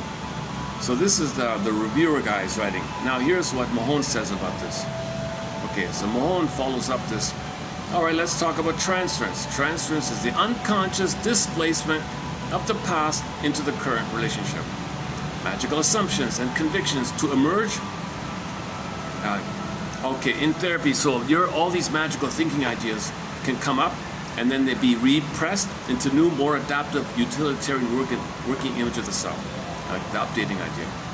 If the client, if this man, this 48-year-old, if he allowed himself to be real, to be a real person in his life, then the real loss of me, if he went on vacation, let's say, or the ending of the therapy, the eventual ending of our work together, would be unbearable for him. So if the client transfers the dead father in the mind onto the guy there, and he's connected to the dead father in the mind, and the therapist is alive, but just relates to him in an emotional, defensive, therapist is the dead father in his emotional template. He goes by it's an inner reference thing. He refers to things from an inner reference. The inner reference, father's dead. Therapist is the dead father in the mind. but the guy's there. So he's connected to the dead father of the mind. That guy's filling in, standing in, okay, and he transfers the image of the dead father of the guy. The guy is an outer reflection of the inner of the inner representation of the dead father. Okay, as above, so below. He just sees the therapist as a continuation, distorts the reality of the present. He distorts the reality of the present because he needs to he's only connected to the dead father. So the guy in the present is the dead father in the mind, in other words. So if the guy in the reality goes on vacation or therapy ends or goes away, whatever, change, moves cities, okay, he freaks out. That's the same story with the lady and the nanny. Exact same thing with the fantasy bond. Okay, so transference, so it would be untenable to feel the loss of his father. He's holding on to the dead father. He's clinging, fantasy bond. He's clinging to that image of this father, right? Andre again calls it the dead mother or dead father, whatever. Take your pick. Transference, also known, and it's a resistance to mourning. It's a defense against mourning, sometimes called transference resistance. Seemed to be the only form of transference that was safe for him. That's the only way he could relate. So once again, the only way neurotics can relate is by transference relating. Neurotics only have 145 transfer, and they transfer that original relationship to the present. So you hit him and the kid and dead father relating, whatever. The boy and his sick father, year after year, finally the guy dies in memory. That's pressed on a 45. Okay, he carries this 45. New situation, sees, distorts, wrenches, twists or wrenches the situation to fit the thing, the schema, the blueprint, the map in a mind. So he sees the present as the past, still in the past. Okay, the present still the past. He's reliving the past, reenacting the past, but present still the past. Okay, so that means that if the guy's in the present and he sees the guy in the present as the father, and that guy, and he does that trance, which is the only way he can relate, and that guy goes away, he feels the anxiety of losing the only thing he has. He'll feel a lot of anxiety. So he's got to upgrade. Upgrade. Wait a minute, this guy's a real feeling. So the repression comes up, repress it, do a re-dash press, create a new record, like adjust the record, and push it back down. Oh, okay, the memory came up. Oh, this guy's real. Okay, let's do a repressing, like a re-updating thing, and push it back down. Okay, and then and you do it, and this goes on throughout life. So his theory is you do this your whole life. He calls this play, working through, repress, and then re-dash press, repression. Up comes up, re-dash press, like update, push down, and you go through life doing this thing over and over again. And that's the Odyssey, Psychological Odyssey, the name of this book.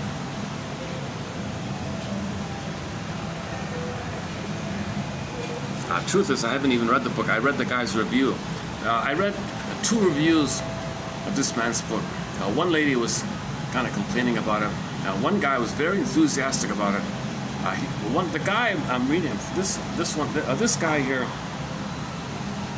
has an immense love of this book. What's the name here?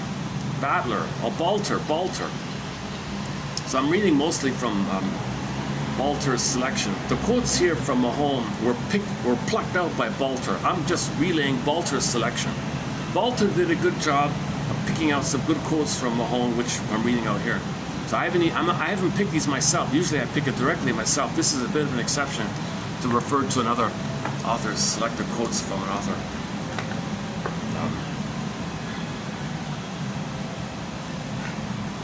The analyst as a quote dead man. Yeah, so this is familiar. The analyst is not a real person. He's the dead father in the mind. The self of the client could. So it's kind of like too emotionally. Okay, so a collusion. He thinks it's some kind of recreation, some kind of collusion. That's the only way you can deal with things. This transference enactment seemed obligatory. When challenged, the self felt the need to regress. So when challenged, when he brings it to his attention, regress, run away, don't listen, don't want to hear, can't put beeswax. Where's the beeswax? I want to put beeswax in my ear. I don't want to hear this. Somatize or get a psychosomatic symptom. So all the anger goes in your body, get a symptom, or just pretend. And so on. All right, is that it? All right, that's it. All right. Okay. Okay, so what I just did was a preview. Oh, the battery. Wait a second. I gotta plug this. After about an hour and a half, I gotta plug this in.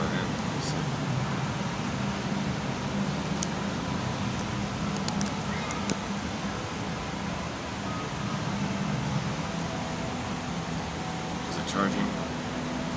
Let's see. 40%. All right, 4 o'clock. All right.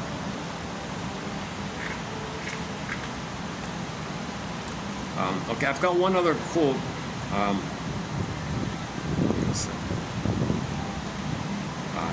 Due to space, I moved it over to 3349.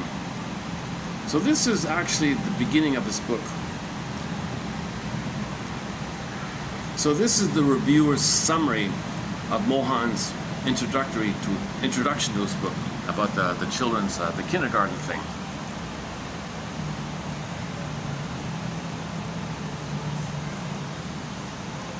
So he opens up the book with a very graphic image, very engaging kind of emotionally evocative image. So he catches the reader right off the bat with this story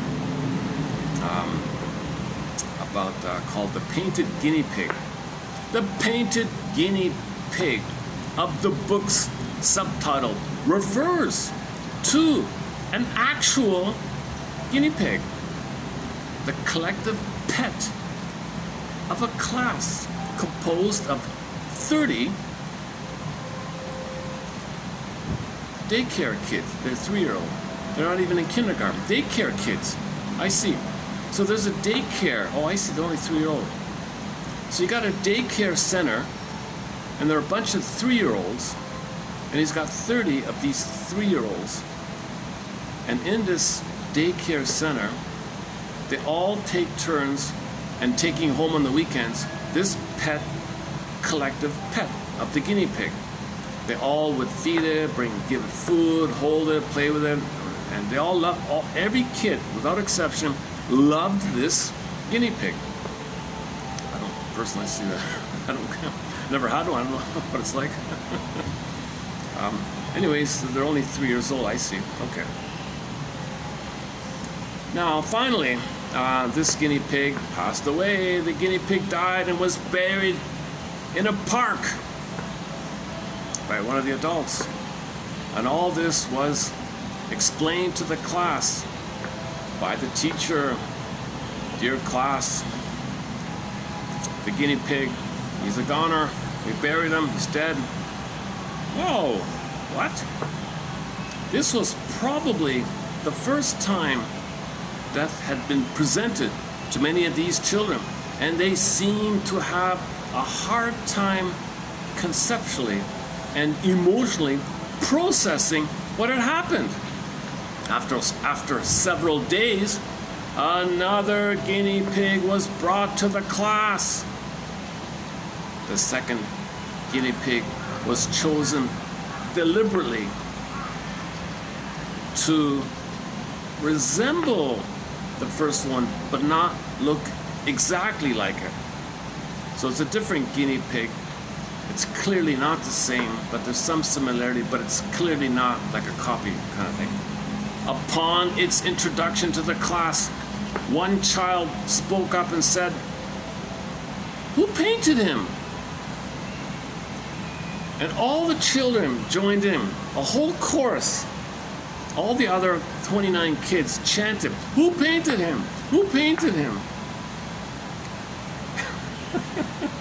This question was immediately taken up by all the other class members. So you got 30 kids chanting, "Who painted him? Who painted him?" Mohan interpreted this question as indicating that the children denied the loss of the first guinea pig, saw the second one as the first one returned in a slightly different guise, and rationalized the difference in coloring as the result of painting. Many kids, right? So they can't process it. They just assume they're in denial that the pet died. A replacement comes in, and they think it's the same one, but it looks different. Oh, somebody painted it. That's what it is. So they can't process. Little children cannot mourn and grieve like that. Of equal interest, the children collectively refrained from petting the second pig. They wouldn't feed it, they wouldn't touch it, they ignored it, they wouldn't bring it food like they used to, they wouldn't hold it, and usually every weekend one would take it home for the weekend. None of them wanted to take it home, none of them would bring food to it, they all avoided it, they hated it, so they all hated the second guinea pig, right? Much in contrast to the extravagant fondling and feeding they had lavished on the first. According to Mahone, quote, clearly the children were angry at their old pet for leaving them and took it out on the new one. So he argues that the anger the kids feel, they're displacing onto the new one. But good news, over the next 6 weeks, the children managed to work through their grief and finally accepted the second guinea pig as their pet. They gave it a different name, thus acknowledging a distinction between the first and second animals.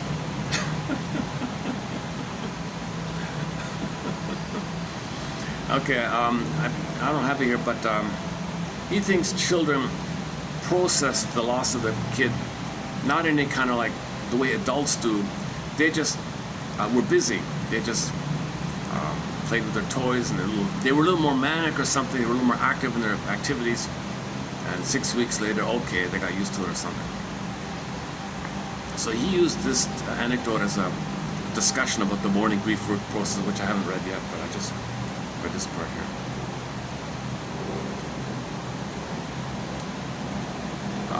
One reviewer, one of the, there's a different one. Oh, the other reviewer. Okay. One guy said, the past informs the present. Now, in reference to this book, somebody said, the past informs the present as the present opens to its past, always with some disguise for the two to confront. All right. Oh, here's one from the lady that didn't like the book. All right, so here, I just had one here. The mind, which initially wants to deceive itself in regard to the impact of loss, is also the same mind that is eager to enlighten itself. If repression is the initial instinctive reaction to psychic pain, banished insight is not content to remain in exile forever.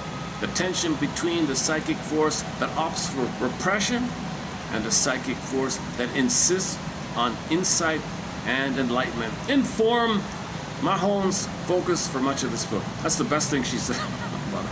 I just found the best thing she said about it.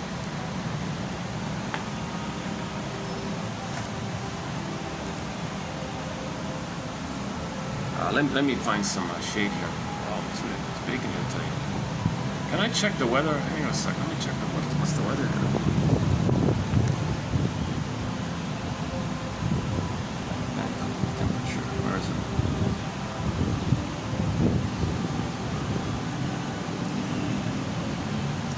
It says it's officially 35, but with the feel real, it's 42. That's one version. Let's try the other one. We have the other site. It says, let's see. Oh, the other one says it's actually 36. And the feel real is only 40.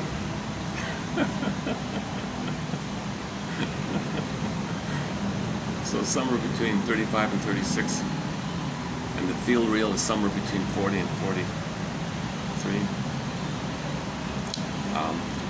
Keep yourself hydrated, it says here.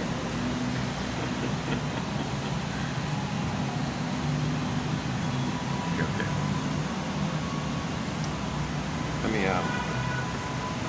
Let me look for some shade here. Hold on a second. Let's find a song here.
together in a hug. Instead of going our own way, just like two strangers. It's too late now, we're far apart. No words to say. It's too late, 'cause you're gone anyway. All I need from you is just a phone call. I just want to know that you're aware. All I miss from you is just a phone call. Should I say goodbye, differently? It's too bad we made a world after all the time we spent together. Realize today that you must have been the one. Yeah, I don't wanna feel guilty for all the bad things that happened between us. Routine was the enemy, we didn't see it coming.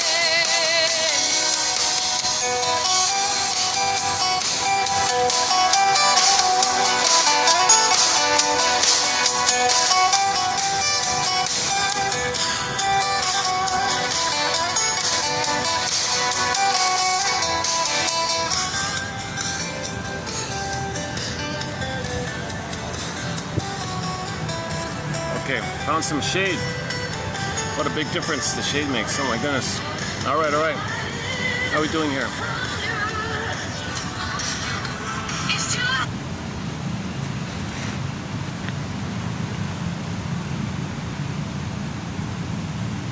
So it's all about building consciousness.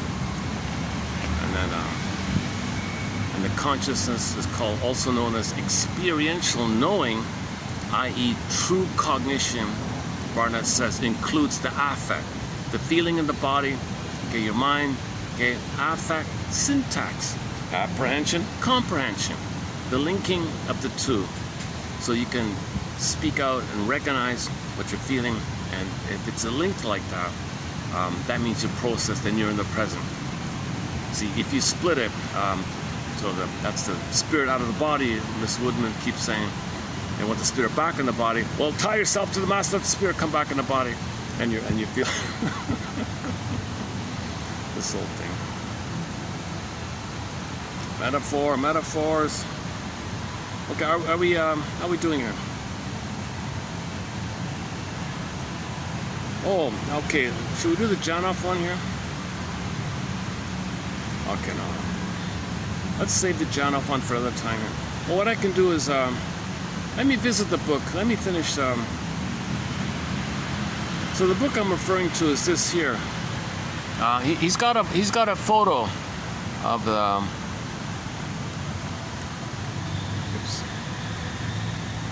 The front cover of his book has the famous scene with the sirens. So he ties himself to the mast, holding on to his feelings. He understands the temptation. He can hold the temptation. He's not gonna sell out a soul. He's gonna hold on to a soul. But the allure is called regression. The sirens means regression. Go, just regress, be infantile. Fantasize that you're in the womb. Fantasize you're in a blissful kind of place. Isn't it alluring?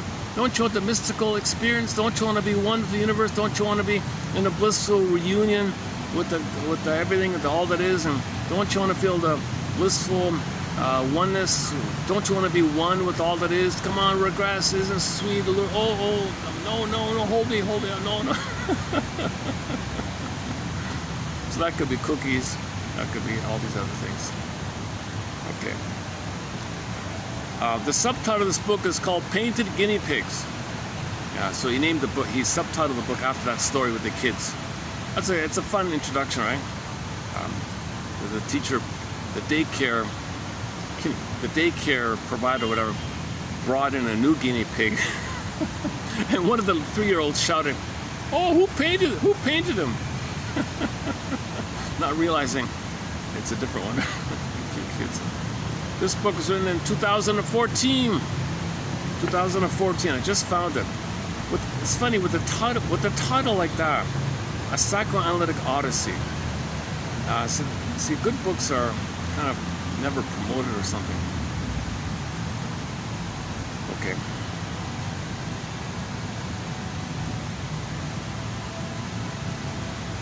Let me run through the chapters here. It's got a chapter on the mourning. Okay. Character we mentioned. Symptom is irony. Okay, most of it's on dream. What about the transference you mentioned? Regression and the pain. Yeah, there's not much. Actually, it's a short book. Yeah, it's not really a long book. He thanks a million people. He's got pages and pages of people he's thanking him. Okay, Mr. Mahone, medical. Oh, he's a medical doctor. Okay, he's an MD. Okay. New Jersey. In New Jersey. Oh, he's watching the big game. Is he watching the game? Spain versus.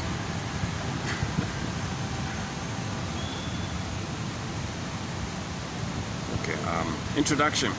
This is a book. So this is Mahone writing here. This is a book about psychoanalysis in general and the psychoanalytic process in particular. Okay. Psychoanalysis, though difficult to describe intellectually, is a visceral, emotional, thoughtful, sometimes exasperating, precarious relationship between an analyst and an analysand. It, quote, is not about something, unquote, as Beckett famously observed of Joyce Finnegan's Wake, quote, it is the something itself. Not about the something, not about it, but it is it, all right. I have conceptualized it as an odyssey, a journey through the uncharted regions of the mind, even daring analysand. Every daring analysand must make. That's when Poseidon said, you gotta make it. You must suffer now, Odysseus. So in the ancient Greeks, suffering means you gotta feel. Now you gotta finally feel. Get out of your denial, get out of your narcissism, and it's a suffering process. So the working through process, that's what the Greeks mean in ancient. Homer meant the ancient Greeks and all those guys.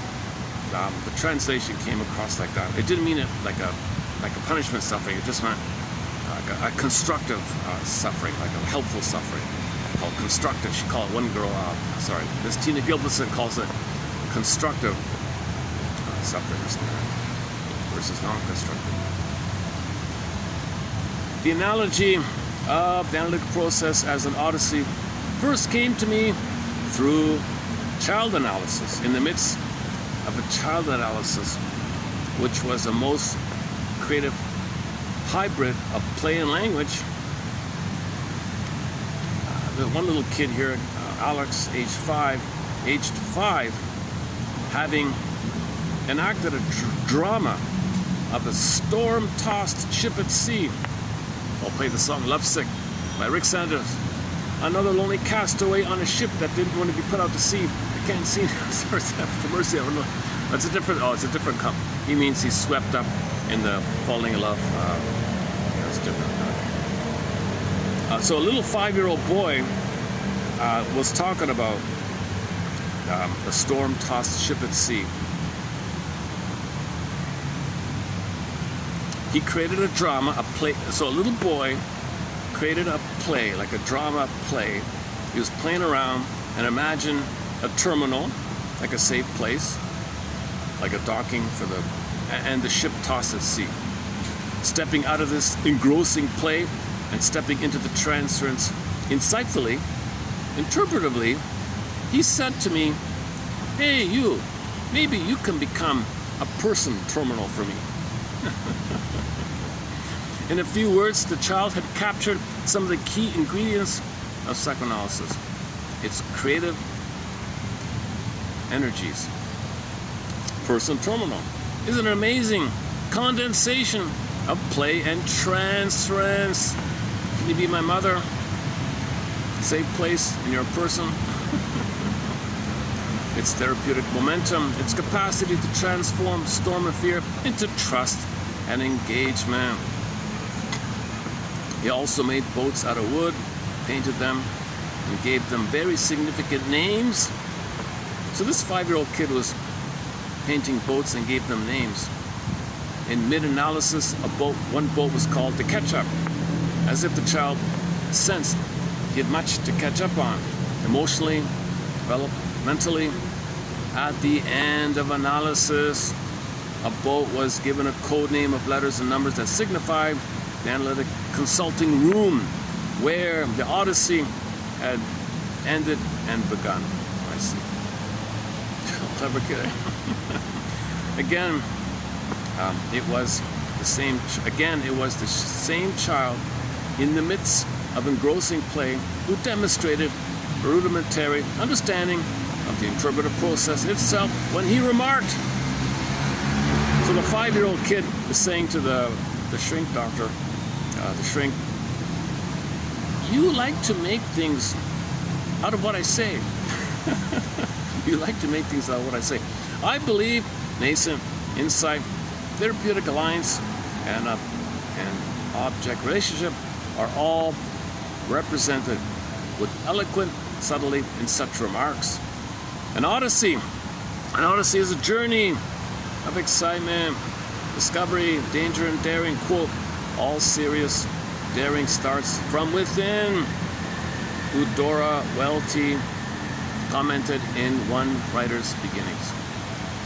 She might have been talking about the odyssey of each analysan and the interpsychic process of analysis, given the serious daring it takes to begin a journey of free association. Okay, broccoli boat, Inside Out 2, talk about the stormy sea. You got the boat, the broccoli boats, the wavy and all that, free association called stream of consciousness. So the boat metaphor is common in the therapy, in the river idea. And they did it, they got to the orbs and they rushed up, and that's the catharsis, the release. The phoenix and the firebird, now you're feeling, because you got the core insights. Aha, oh, like a deep insight that you can handle. Boy, then you feel, that's when the character's brought up to the console. It is the excitement of such analytic odysseys within that I will be stressing in this book, even though conflict, compromise, anxiety, and resistance cannot be left out of the reckoning either. I remember the excitement I felt as a young analyst in training when a something beeped on me. What's going on? Hang on. Oh, my battery's not working. Oh, you gotta be kidding. I gotta bring this clunker, but believe it or not, it doesn't work sometimes.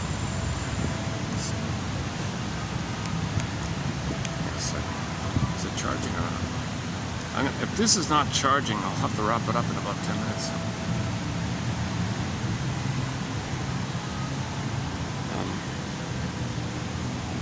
No, it's beeping. Oh no, it's not. No, it's on again. What's going on with this thing? Son of a gun, eh? Let me try this again.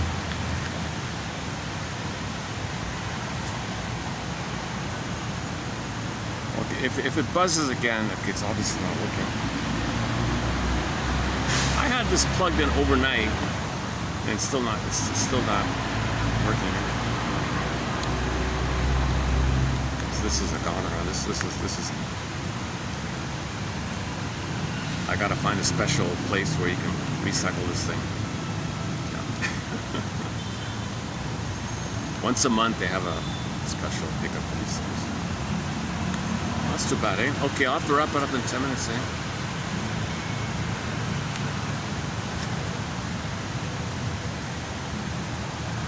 Where are we?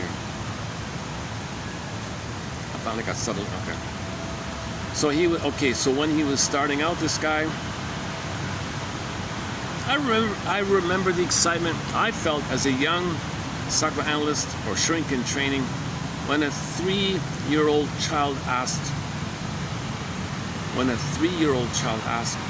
who painted him when confronted with a substitute pet of a slightly different color. A few days after his beloved guinea pig died. Oh, that's what we talked about. I read the reviewer's guide. Now he's referring to the guinea pig story. He was one of 30 nursery school children trying to process their first confrontation with death. Who painted him? Was a question that seemed to emanate from the depths of a very young soul.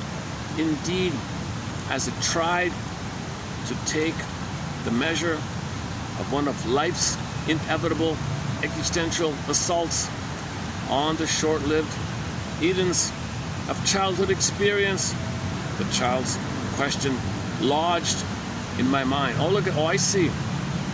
So this guy's probably in his 70s, but when he was in his 30s, let's say, he heard that from the kid. And 40 years later, he writes a book with the title of what that kid said 30 years prior.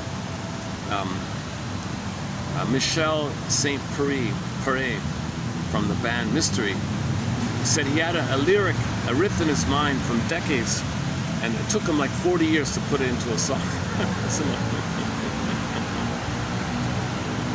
Edens of childhood experience. The child's question lodged in my mind, demanding to be addressed as seriously, as scientifically, as its own quite serious spontaneity and curiosity insisted upon. It is the excitement of questions such as these that inform all psychoanalytic odysseys and excitement I want to try to capture in the pages of this book. Oh, I am a child psychoanalyst and an adult oh, I see. He's both. Okay, he says he's both here. I am a child shrink and an adult shrink. All right. Play, dreams, transference, free association, fantasy, screen memories, resistance, insights, interpretations, and excitement have been the raw material of my professional engagement for the last 40 years. Oh, I just guessed. Here it is here, 40 years. Excitement can be pleasurable or challenging or even precocious as the mind tries to take the measure of its immediacy. Who painted him is exciting and baffling all at once as the mind tries to do justice to its creative, spontaneous energies. Children's play in general can be fascinating and baffling. Nowhere more so, perhaps, than accounts of children playing in places that are being plundered and pillaged, let's say.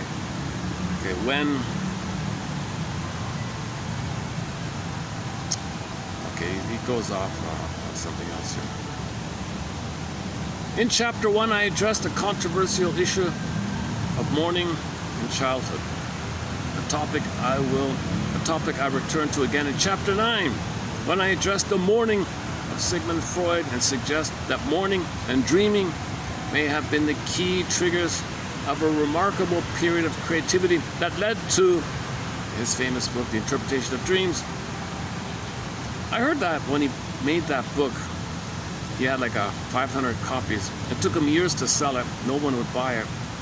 And it took him forever to sell it. And it's considered one of his best books. I sound like all these stories. So many Freud anecdotes. I don't really get into this biography or story. I don't get it. So I kind of pick up a little bit later on, like from the 50s onwards, like Edmund Burglar. It's kind of like Edmund Burglar, Karen Horney, that kind of era. Melanie Klein, Margaret Mahler, sort of the 70s, 60s, 70s, 50s, and onwards like that. And then Masterson, 80s, you know, and then Grotstein and Ogden, 90s like that. And Bromberg, maybe 2000s, things like that. Throughout the book, I engage with issues that every analyst deals with every day, as the table of contents briefly referred to earlier suggests. Oh, for example, why has insight become a less than inspirational topic at the moment in psychoanalysis? Could it be that its extraordinary initial promise left one and still leaves one disappointed, as insights which began with such exuberance quickly seem to lose their nerve, so to speak, and retreat into repression or resistance again? Their initial expectations never realized. I address this seeming lack of resilience on insight's part. I personify the issue, so to speak, suggesting that insight is always transgressive, always challenging this psychic status quo. Okay, insight is like a rebel, right? Insight is kind of like a bit of a spokesperson rebellion. Like, come on, here, truth here. Insight means the truth, right? Okay, that insight is always transgressive, always challenging the psychic status quo of superego, authority, intimidation. So you're criticizing. Why am I criticizing? Insight, I'm criticizing myself. So the woman wants to control the daughter because she feels out of control herself personally. That's an insight. And then she forgot it, right? So that insight was rebelling the negative thing she was doing. She's hurting her daughter. Insight, I'm hurting my daughter. Insight. That's a rebellious thing, to confront her cruel thing, right? I rely on... Okay, I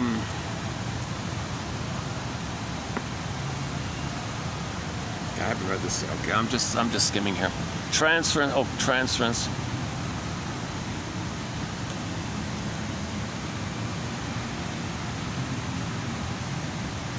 Okay, dreams. Half of this book seems to be on dreams. I don't want to get into this whole dreams thing. Oh, dreams could be defined as unconscious latent desires that need to link themselves to manifest imagery in the service of evasion of the sensory detection. Screen memories could be defined. Okay, screen memories could be defined as the infantile amnesia maintaining its unconscious privacy by highlighting one luminous moment of memory while repressing all the rest. Yeah, that's a screen. So you get a little glimpse, but it represses all the rest, or screens all the rest, screens out, pushes back all your childhood amnesia, but you got one little thing. So you start there, and then you free associate from there. That's what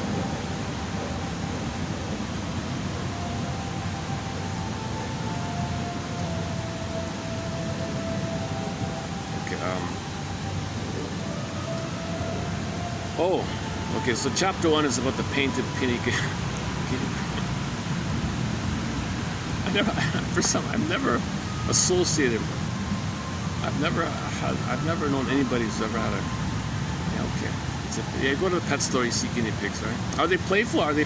Do kids? I guess kids find them safe. Don't they bite you? Don't they bite you? I guess they don't bite you. I don't know. Okay. I don't know much. I'm only familiar with cats, man. I'm very familiar with cats. Oh, that guinea pig. Oh, that guinea pig. They called him Betsy. Oh, they called him Betsy. Oh, the children's guinea pig was called Betsy. Oh, is that right? What about the back? Look, I'm being silly here. Okay. Oh, he references Hello Deutsch here.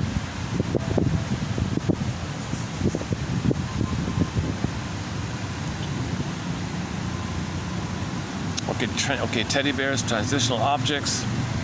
More about okay, there's no point in me just doing this on the camera like this. Let me read this later. So we may or may not have more quotes from this book. Thankfully, that review, most of what I was able to post here came from this guy's review. What's his name again?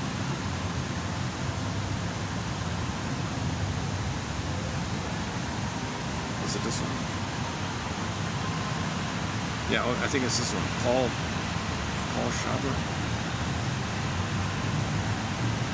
Yeah, review. Okay, here. Yeah, okay, this one here. So this guy, he did a great review. This book's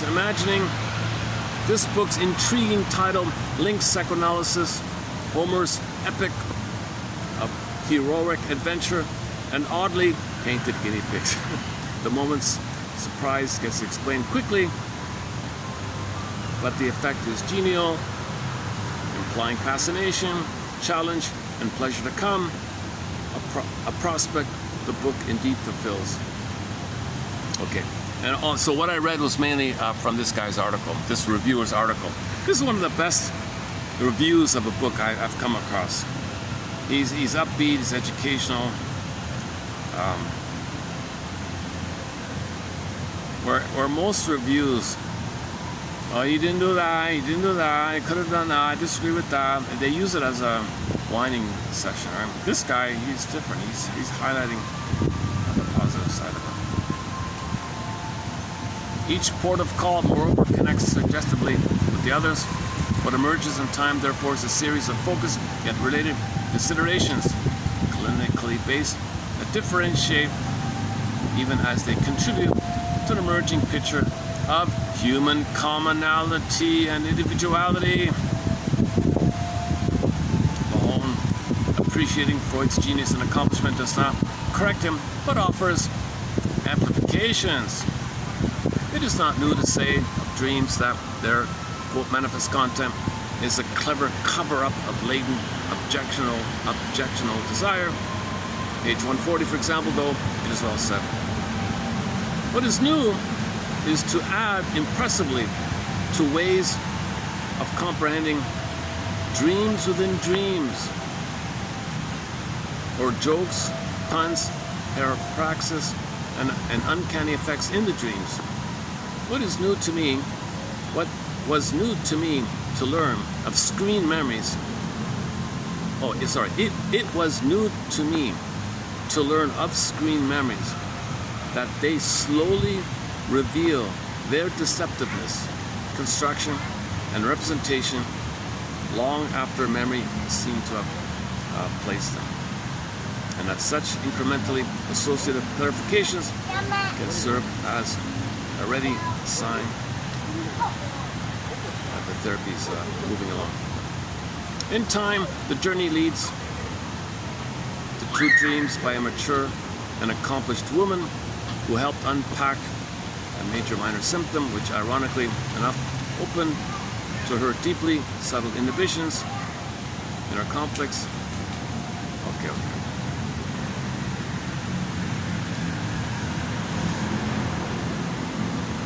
Last paragraph. What's this? The direction of psychoanalytic journeying here is to increased recognition of and patience for human complexity. The direction of psychoanalytic journeying here is to increase recognition of and patience for human complexity.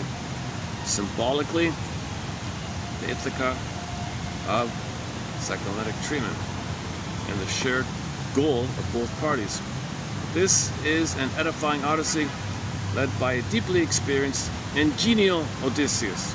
Oh, I see. This reviewer calls the writer of this book a genial Odysseus. Friendly joke.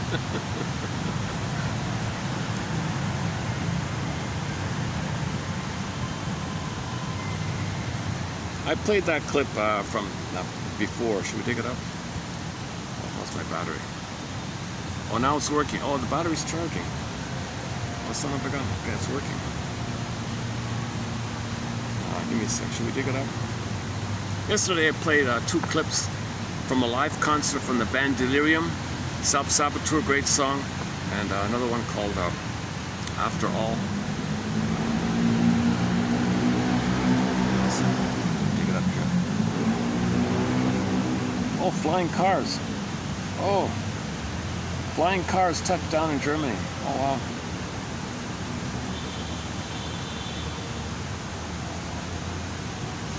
Portuguese traditional music.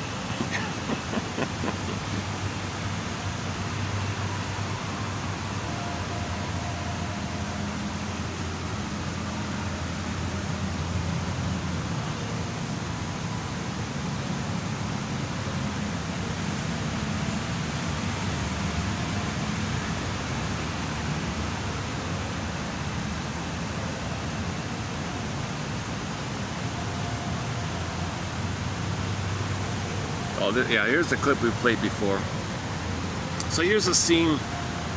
So here's Odysseus, Armand Asante. I thought he did a great job. They did a great job. This is the best. This is really the only close to the spirit of the story, giving you some feel of the spirit of the story, preserving something that is a dream, it's a myth, educational. not some cynical twisting it to use it as a way to hurt you kind of thing. So here's a scene where the unconscious, so the ocean's the unconscious is speaking to him. Well, what's going on here? I don't like this. Well, I don't get it. Unconscious. Who are you? I'm the unconscious. I'm your unconscious. I don't like this. You denied me. You cannot repress. So when something's repressed, it's trying to come up so he can update it and then press it down and it comes up. So here's the scene where his arrogance is confronted.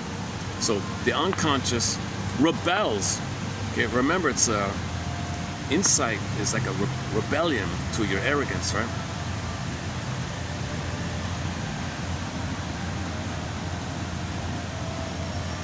So they're going to be an ad. Okay, hold on. They're really over. The ads are way over the top.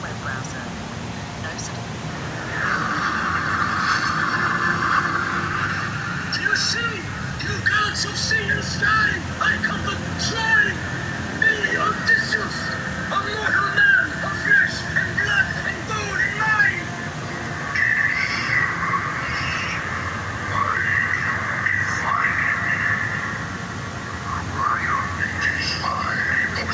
Oh, my phone's freaking out here all of a sudden.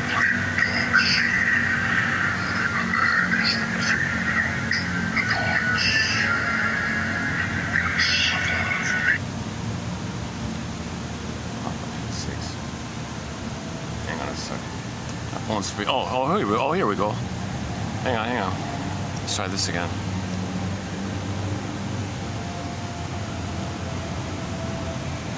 Okay, so you're going to see Odysseus.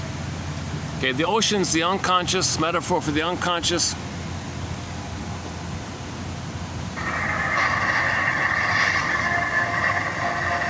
Do you see? You gods of sea and sky, I come to try.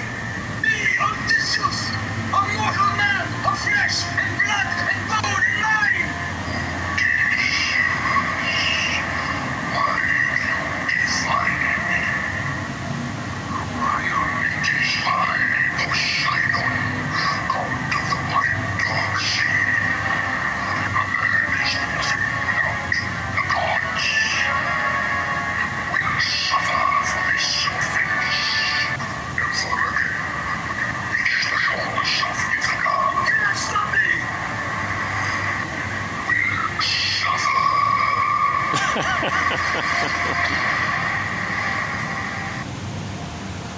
See, you're nothing without your soul. You're nothing without Penelope. You're nothing. If you're empty, you're emotionally, you feel like nothing.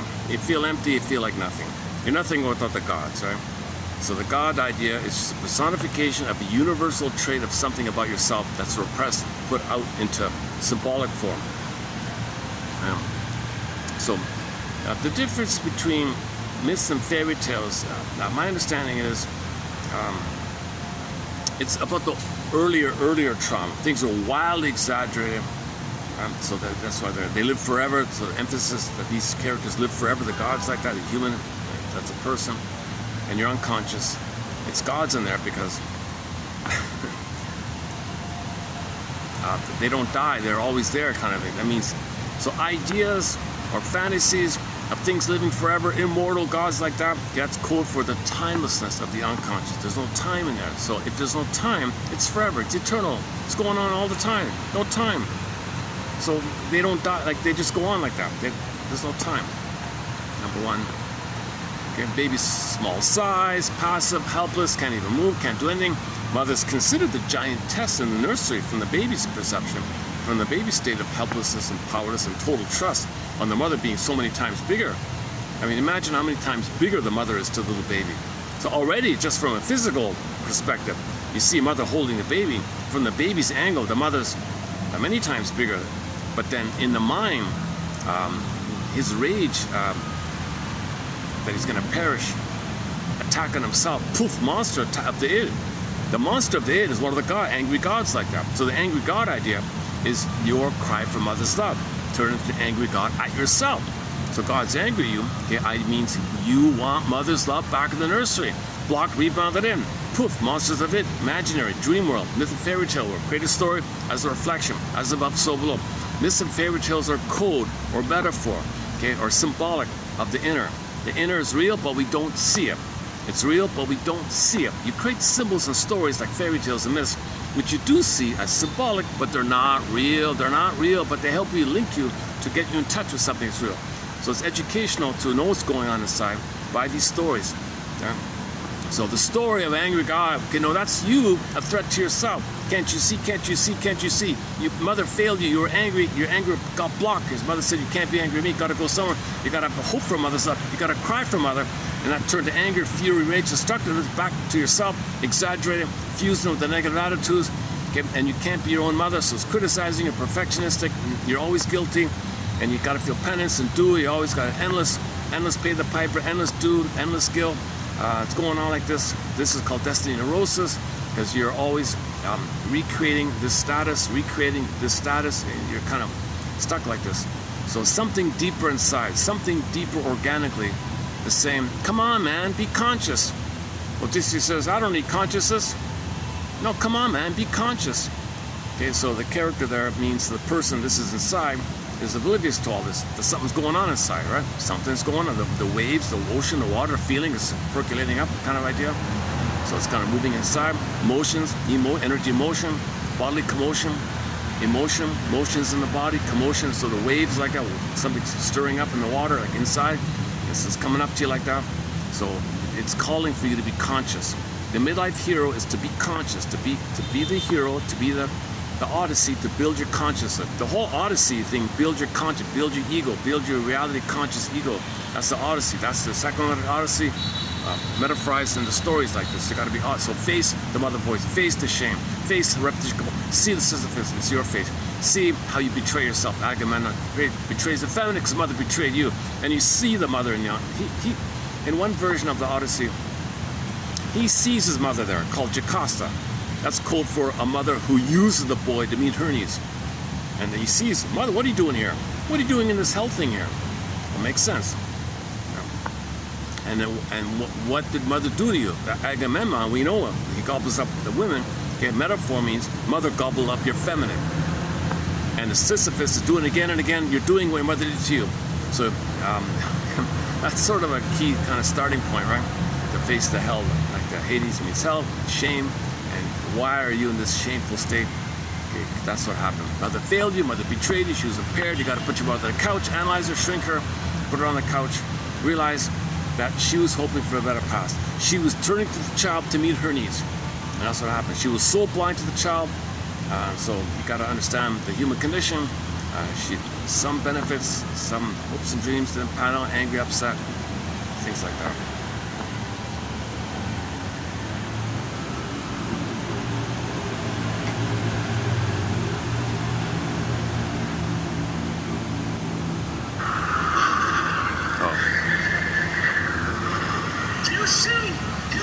Of sea and sky, I come to try me, Odysseus, a mortal man of flesh and blood and bone and mind.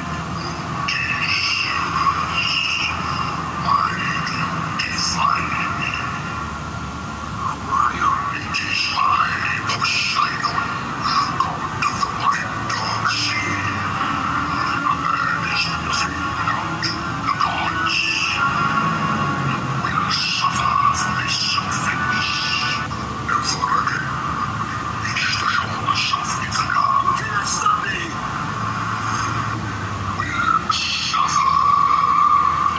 So you can't stop me from being a you can't stop me from being a narcissist. You can't stop me in my defensive search for glory like this. Meaning where I'm successful in denying my soul. I'm successful in rejecting my soul. Later he wants to find home. Like this is the earlier kind of place. Later he meets Circe and all that, right? And she's the one to tell him, you gotta go to Hades, man, you gotta go there. Okay, maybe there's some kind of edit. There was a clip there.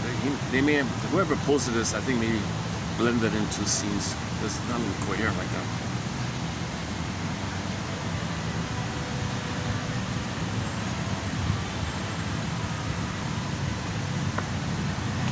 Should we take a chance? The Odyssey explained in 2 minutes. I don't know. Take a chance. I haven't seen this one. Let's see. Oh, hang on.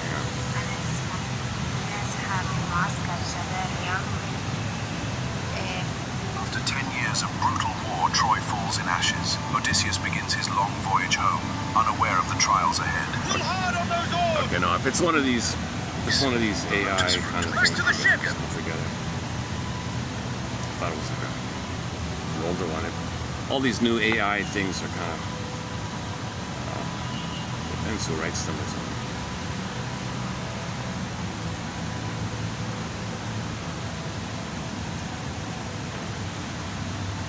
The original is good. The TV miniseries starring Amanda Sante and Vanessa Williams, the famous supermodel, right?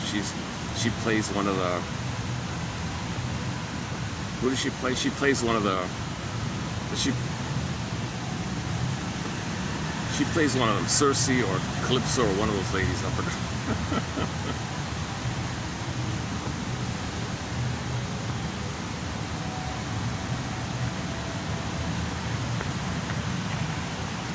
There's an interview by one of the actresses who played in the Odyssey, and she conveyed that she didn't know how to bring emotion to the story.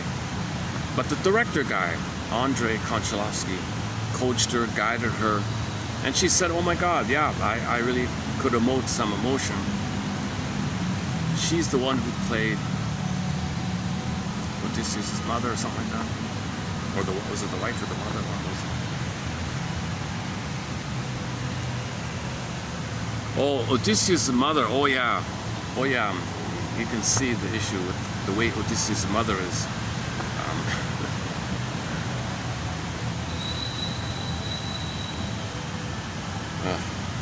Let's wrap it up.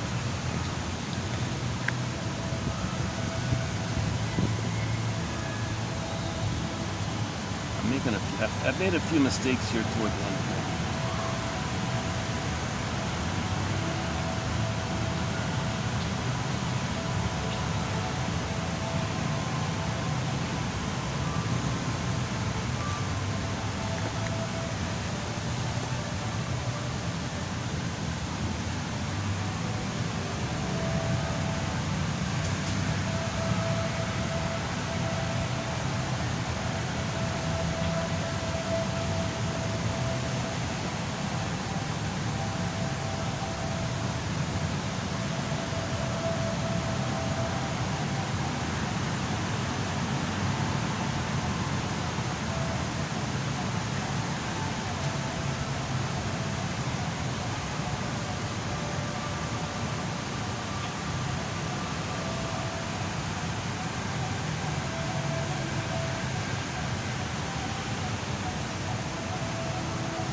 Oh, here it is. Oh, here we go. Oh, Eduard Artemyev, Calypso, 1997. The soundtrack is 1997. 29 years ago. See if you can get the VHS. Okay, I'll play Calypso to wrap it up here today. And yeah, I wish I could edit out some of the ending comments here. I think I've got things mixed up here a little bit. I've made a few bloopers here at the end here. Just scratch off. Focus on the book we did today by Mr. Mahan, I guess. Mahan.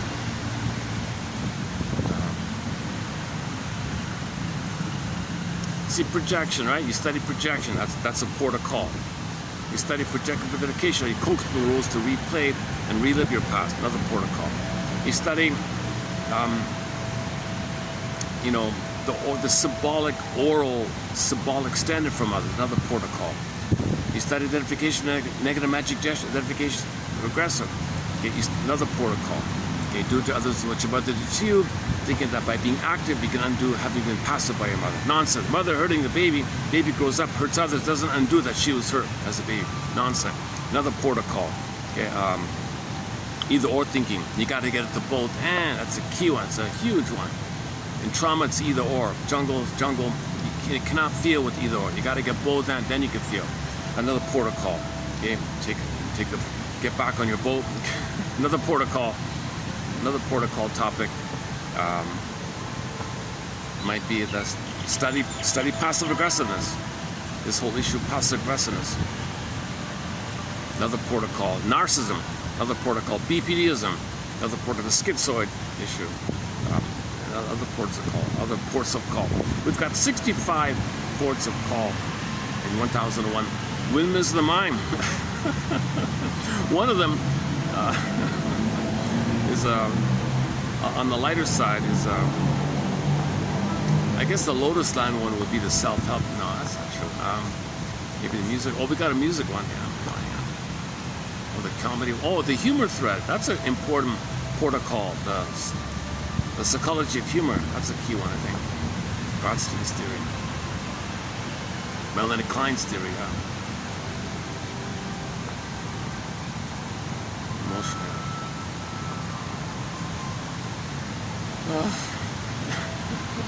Maybe the heat's wearing on me a bit. I had no fan today. Son of a gun. Okay, let's play Calypso. Was it? I think maybe it was Vanessa Williams, a supermodel, right? So imagine you're a guy on an island, but it's a metaphor. It's not that. It's meant to be seductive, alluring, maternal, sweet. I'll take care of you. Let me hold you. Can stay here. Food, nice island, sandy beach. Stay with me. No time. We'll live forever. I'll nurse you. Take care of you. But you never can be yourself. I'll take care of you. I'll mother you. Like you'll be intimate with all the time. So it's kind of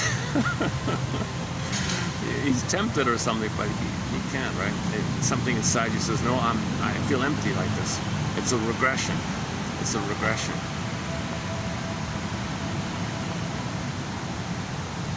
So in the journey, there are regressions periodically. Every time you run for some cookies, that's a regression.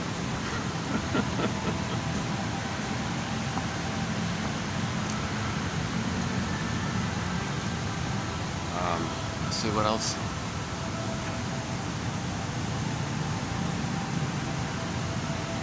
Yeah, I feel embarrassed. I made a lot of mistakes today. I feel in this moment a little embarrassed over the several mistakes I made.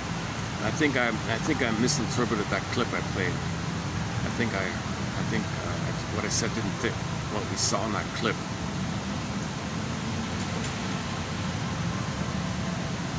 Something's choppy about that clip. I think there's a sound gap there. It didn't quite feel like that.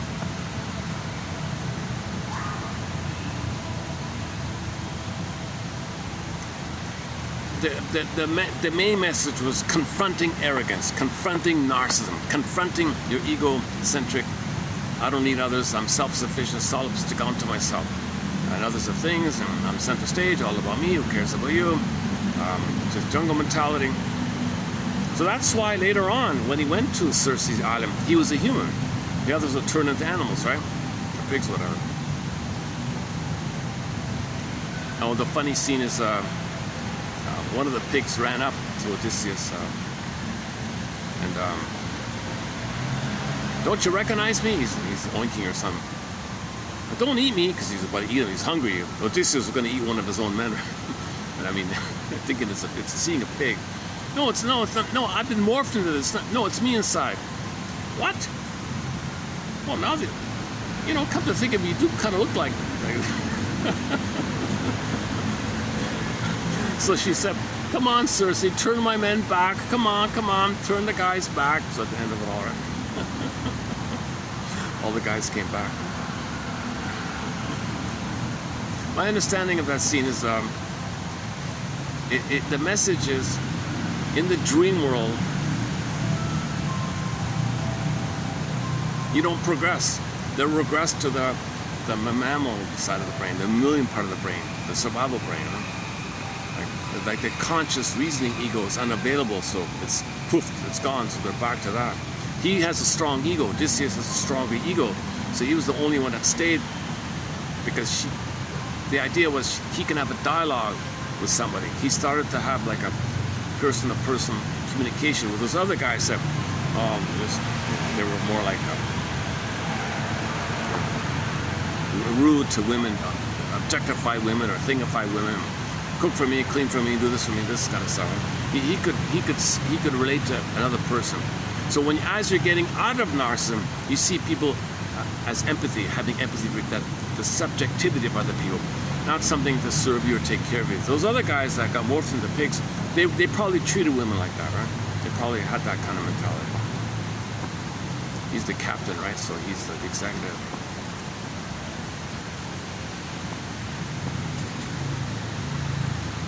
So you want to learn, and when you wake up in the morning and get a dream, it's like this in your soul today. You see a theme. Whatever you notice in your dream, you apply that awareness in your regular life. When you live your regular life and you relate, you remember what you learned in the dream and see if you can apply it. So you're building so it's a teacher, it's a guide like that.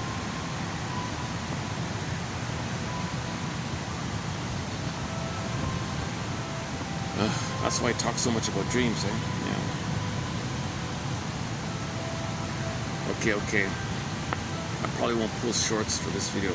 Yesterday was okay. Yeah, yesterday at the coffee shop was okay. I was energized, yeah. I see. I was in a nice, cool coffee shop. I was refreshed. I can go straight through. Here I'm sluggish because it's 43 with the heat, with the feel real heat index is 43 or somewhere between 40 and 43. I had no fan at all today. And I have to walk a fair distance, and I walked to get here this time. Yeah.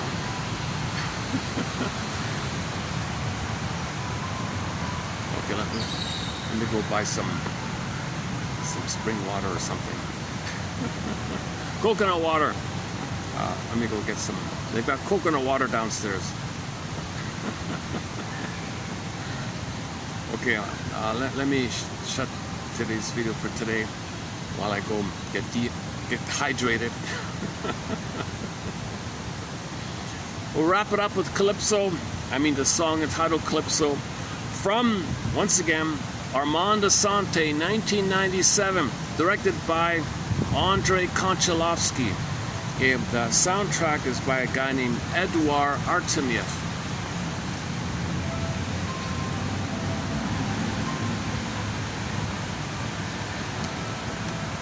See, if you want to preserve a myth or fairy tale, you kind of need someone who has in touch with that kind of thing.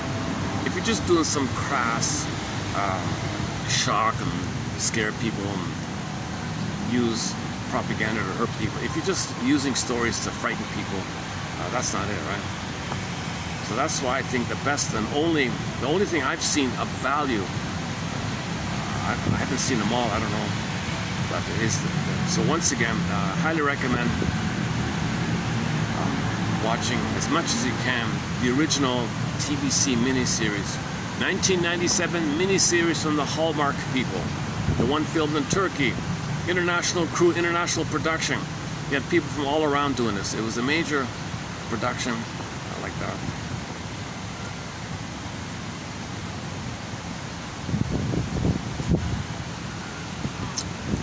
The other versions there are just shock you and scare you. It's like horror kind of thing. Nothing to do with the story. It's kind of like,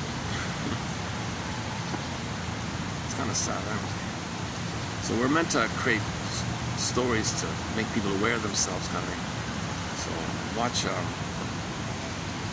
better yet, dig up the old VHS. Go to a flea market or a secondhand place and get an old VHS player, get an old VHS copy of this, save it, buy a new one, and if it's still wrapped up or something, keep an old VHS player and get the VHS. Was it one, two? I forgot. It was just one, right? It was just like, it's 3 hours and something. It's three and a half hours long, right? In the TV miniseries, I remember it was, I think it's 3 40-minute segments. You know, the first one is not, the opening scene's important, but the main first 40 minutes is just about the battle thing and all that. It's sort of the real story kind of begins after all that, like with the water scene with Poseidon. Then the journey home is really the Odyssey. But they do have the first part with the Trojan horse and all that kind of thing. That's kind of not so important. Okay, Calypso.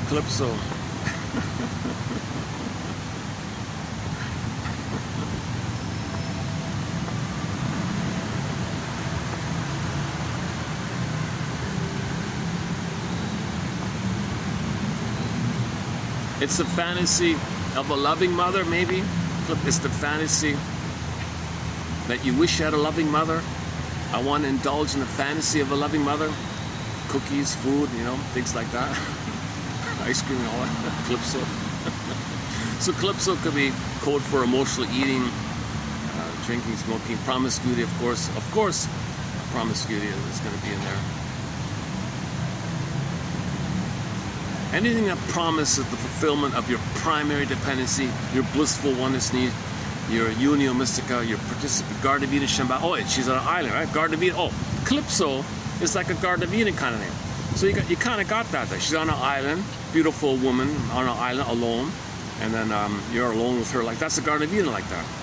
So that's code for you're nursing with your mother in the bosom, in the body. So the mother's body is like the island, right? Calypso would be like the bosom. And you're there with the bosom, so that scene with the island and Calypso and him there is code for the memory of incompletion that you didn't get, you needed to get, you wanted to get, you still can't get, but you didn't get, that you needed to get, you identified you didn't get. That time where the baby is sleeping on the belly, nurses when he wants to nurse, the bosoms, the bountiful teats are there, right? The memories are there, okay? The Calypso's later on. And the mother's like the whole island, and the baby's on the island, mother's body, and the breast is a part of the mother. You see, in the beginning, the baby's mainly relating to Calypso, the breast, right? Later on, he realizes that the mother's a full person.